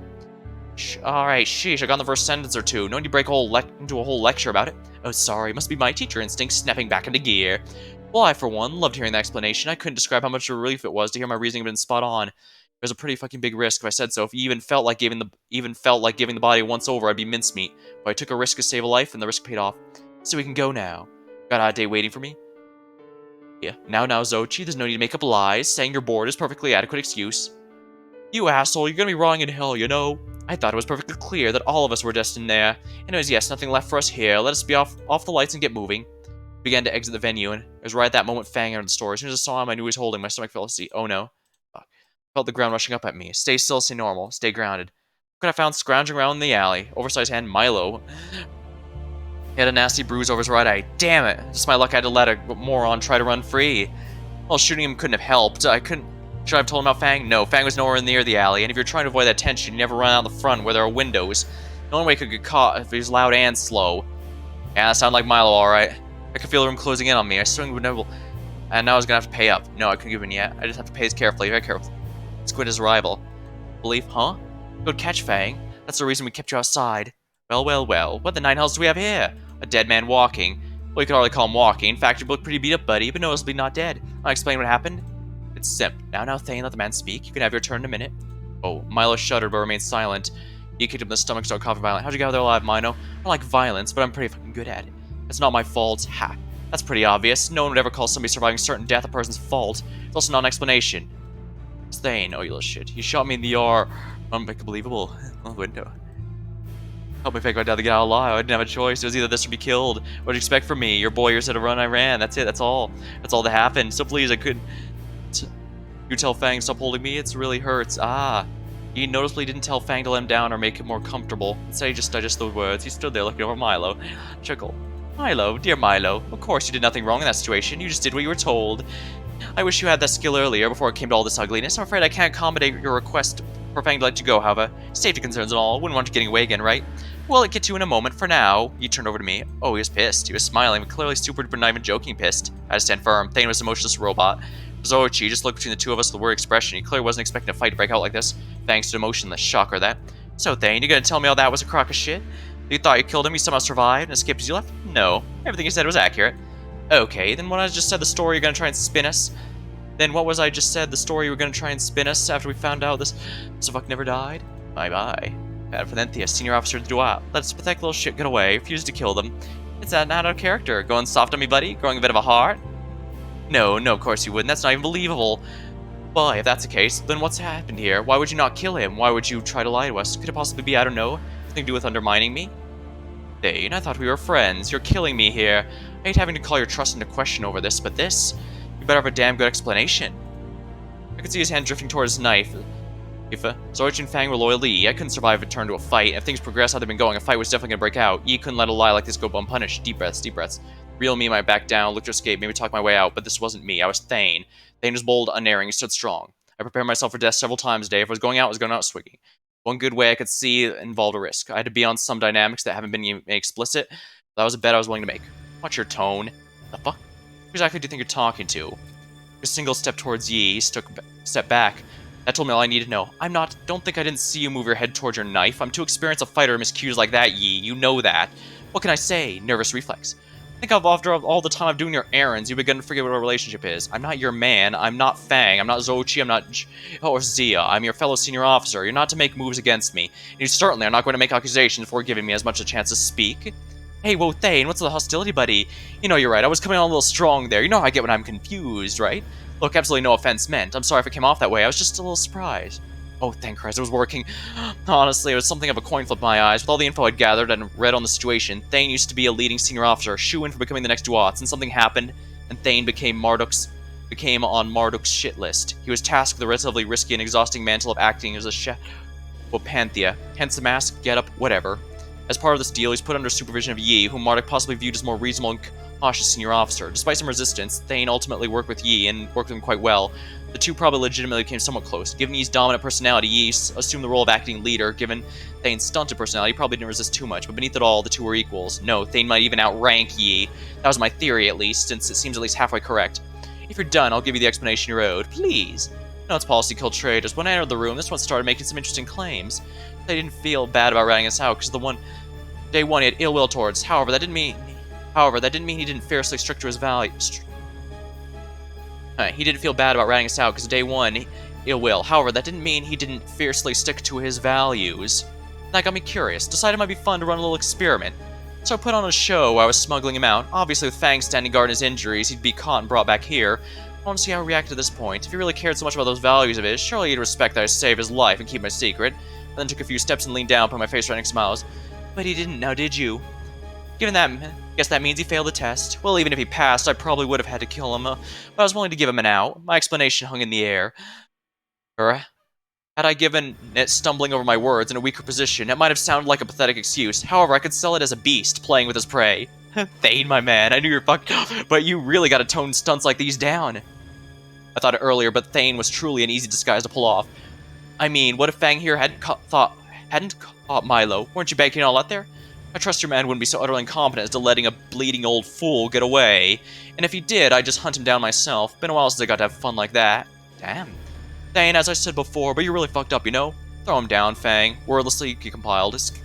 Milo skidded to a solid couple feet, shouting in pain the whole way. There he started to get up. However, he paused in his tracks and looked up to see me and my pistol right at his head. Immediately got to his knees. Please, please, just give me another chance. You saved me once, you can do it again. Sorry, Milo, but this simply wasn't true. I already did my good deed. I gave you your out. It's your fault you weren't able to make the most of it. At this point, it was truly futile to try anything else. Zhang, Xochi, and Yi all surround us, all armed, all better at gun combat. As convincing as I'd been, if I continued to avoid killing this guy for any longer, they'd see through my bluster and fill me with just as many holes they put in Milo.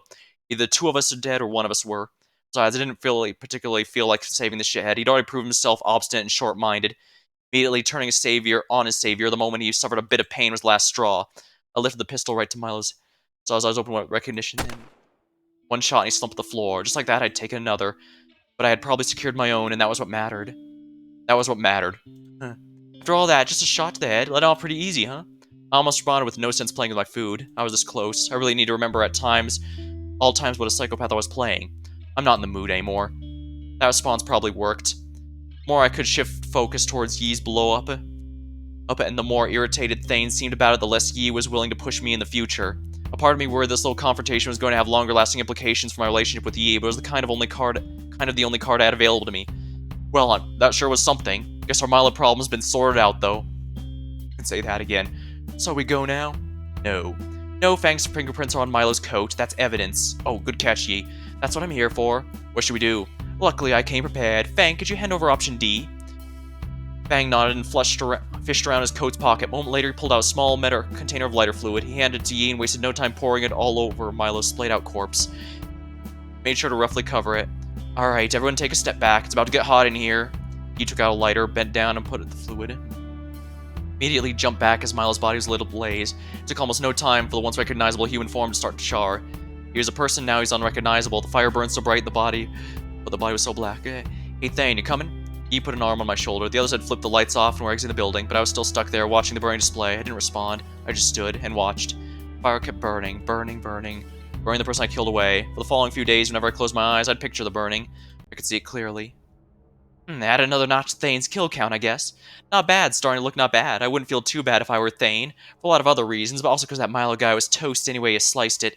A guy like that, you really think he was going to navigate waters with a cool head aim for survival? Nah, the moment Duat set their eyes on Milo, he was toast. If Thane was really merciful, he would have shot them in the head from the start. The foe escape attempt was really just playing with the food, but Milo bores me. Let's talk about something else. Take E, for instance. He has a little origin story. College murder, huh? And not just a spur-of-the-moment thing either. An elaborate plot with fireworks, timing, preparation, everything. The sort of caper you might see Laverna looking into. And all for the sake of justice, apparently. Never took Yi for that much of a righteous guy, which means that probably wasn't the real reason he went through so much trouble. More than likely, the man just got on his nerves. It was a personal hatred, and I can get that. Yeah, despite how friendly and stuff Yi has, I don't think he's actually that close to anyone. He just sees them as his other people as his subordinates and nothing more. and he's only acts in line when he's supposed to. I mean, heck, we even saw when he went to the break room afterward that he was nothing short of, how dare her, the boss, not acknowledge my greatness. Yeah, as far as he's concerned, he's the only one of importance in the gang, and everyone else is beneath him. So I have a hard time believing he was just in it for the truth and justice. Alright. I mean, imagine this. Spend a bunch of years with the person you can't stand. Total asshole. They do all these things I don't call awful, but like they're low-key. You sympathize with killing? Probably not. Alright, of course not. Because if you want to kill someone after experience them being a dick for a couple seconds while I read about it, a couple more while you think about it, you're a total psycho. Question is, how would you feel if you lived that person for years, though? Every day for hours, you had to deal with them. Would your answers change? I suspect it might. It's not the moment you directly consider murder that the desire to kill grows. It's the quiet moments at night when nothing in your head but hatred, with the little desire seep in. And that can't be emulated in 2 sentences. That's the thing about stories. We can pretend they're putting us in someone else's shoes, but they're not really. Yeah, there's only a limit to how much you can properly experience something. There's a reason it's called walking miles in someone else's shoes, not a couple feet. Stories merely provide a tourist-like diversion from people's everyday lives. They can get people to consider other points of view, but truly empathize? No, there's only one way for that to happen. You have to be drawing on real experience. So if I get a bronze key, I have to choose which one I use it on. However, it's been about 3.5 hours, so I think this will be good for tonight. Well, I'd say we've gotten quite a bit of intrigue lately. Well, not lately, already. I'm definitely looking forward to continuing this game. I'm not sure if I'll break it up as much as the other, especially since the intrigue usually means I want to remember things best I can, but I try to avoid burning myself out more than anything else, so we'll see how things go. Until next time, thank you for watching, hope you had a good time, and I'll see you later.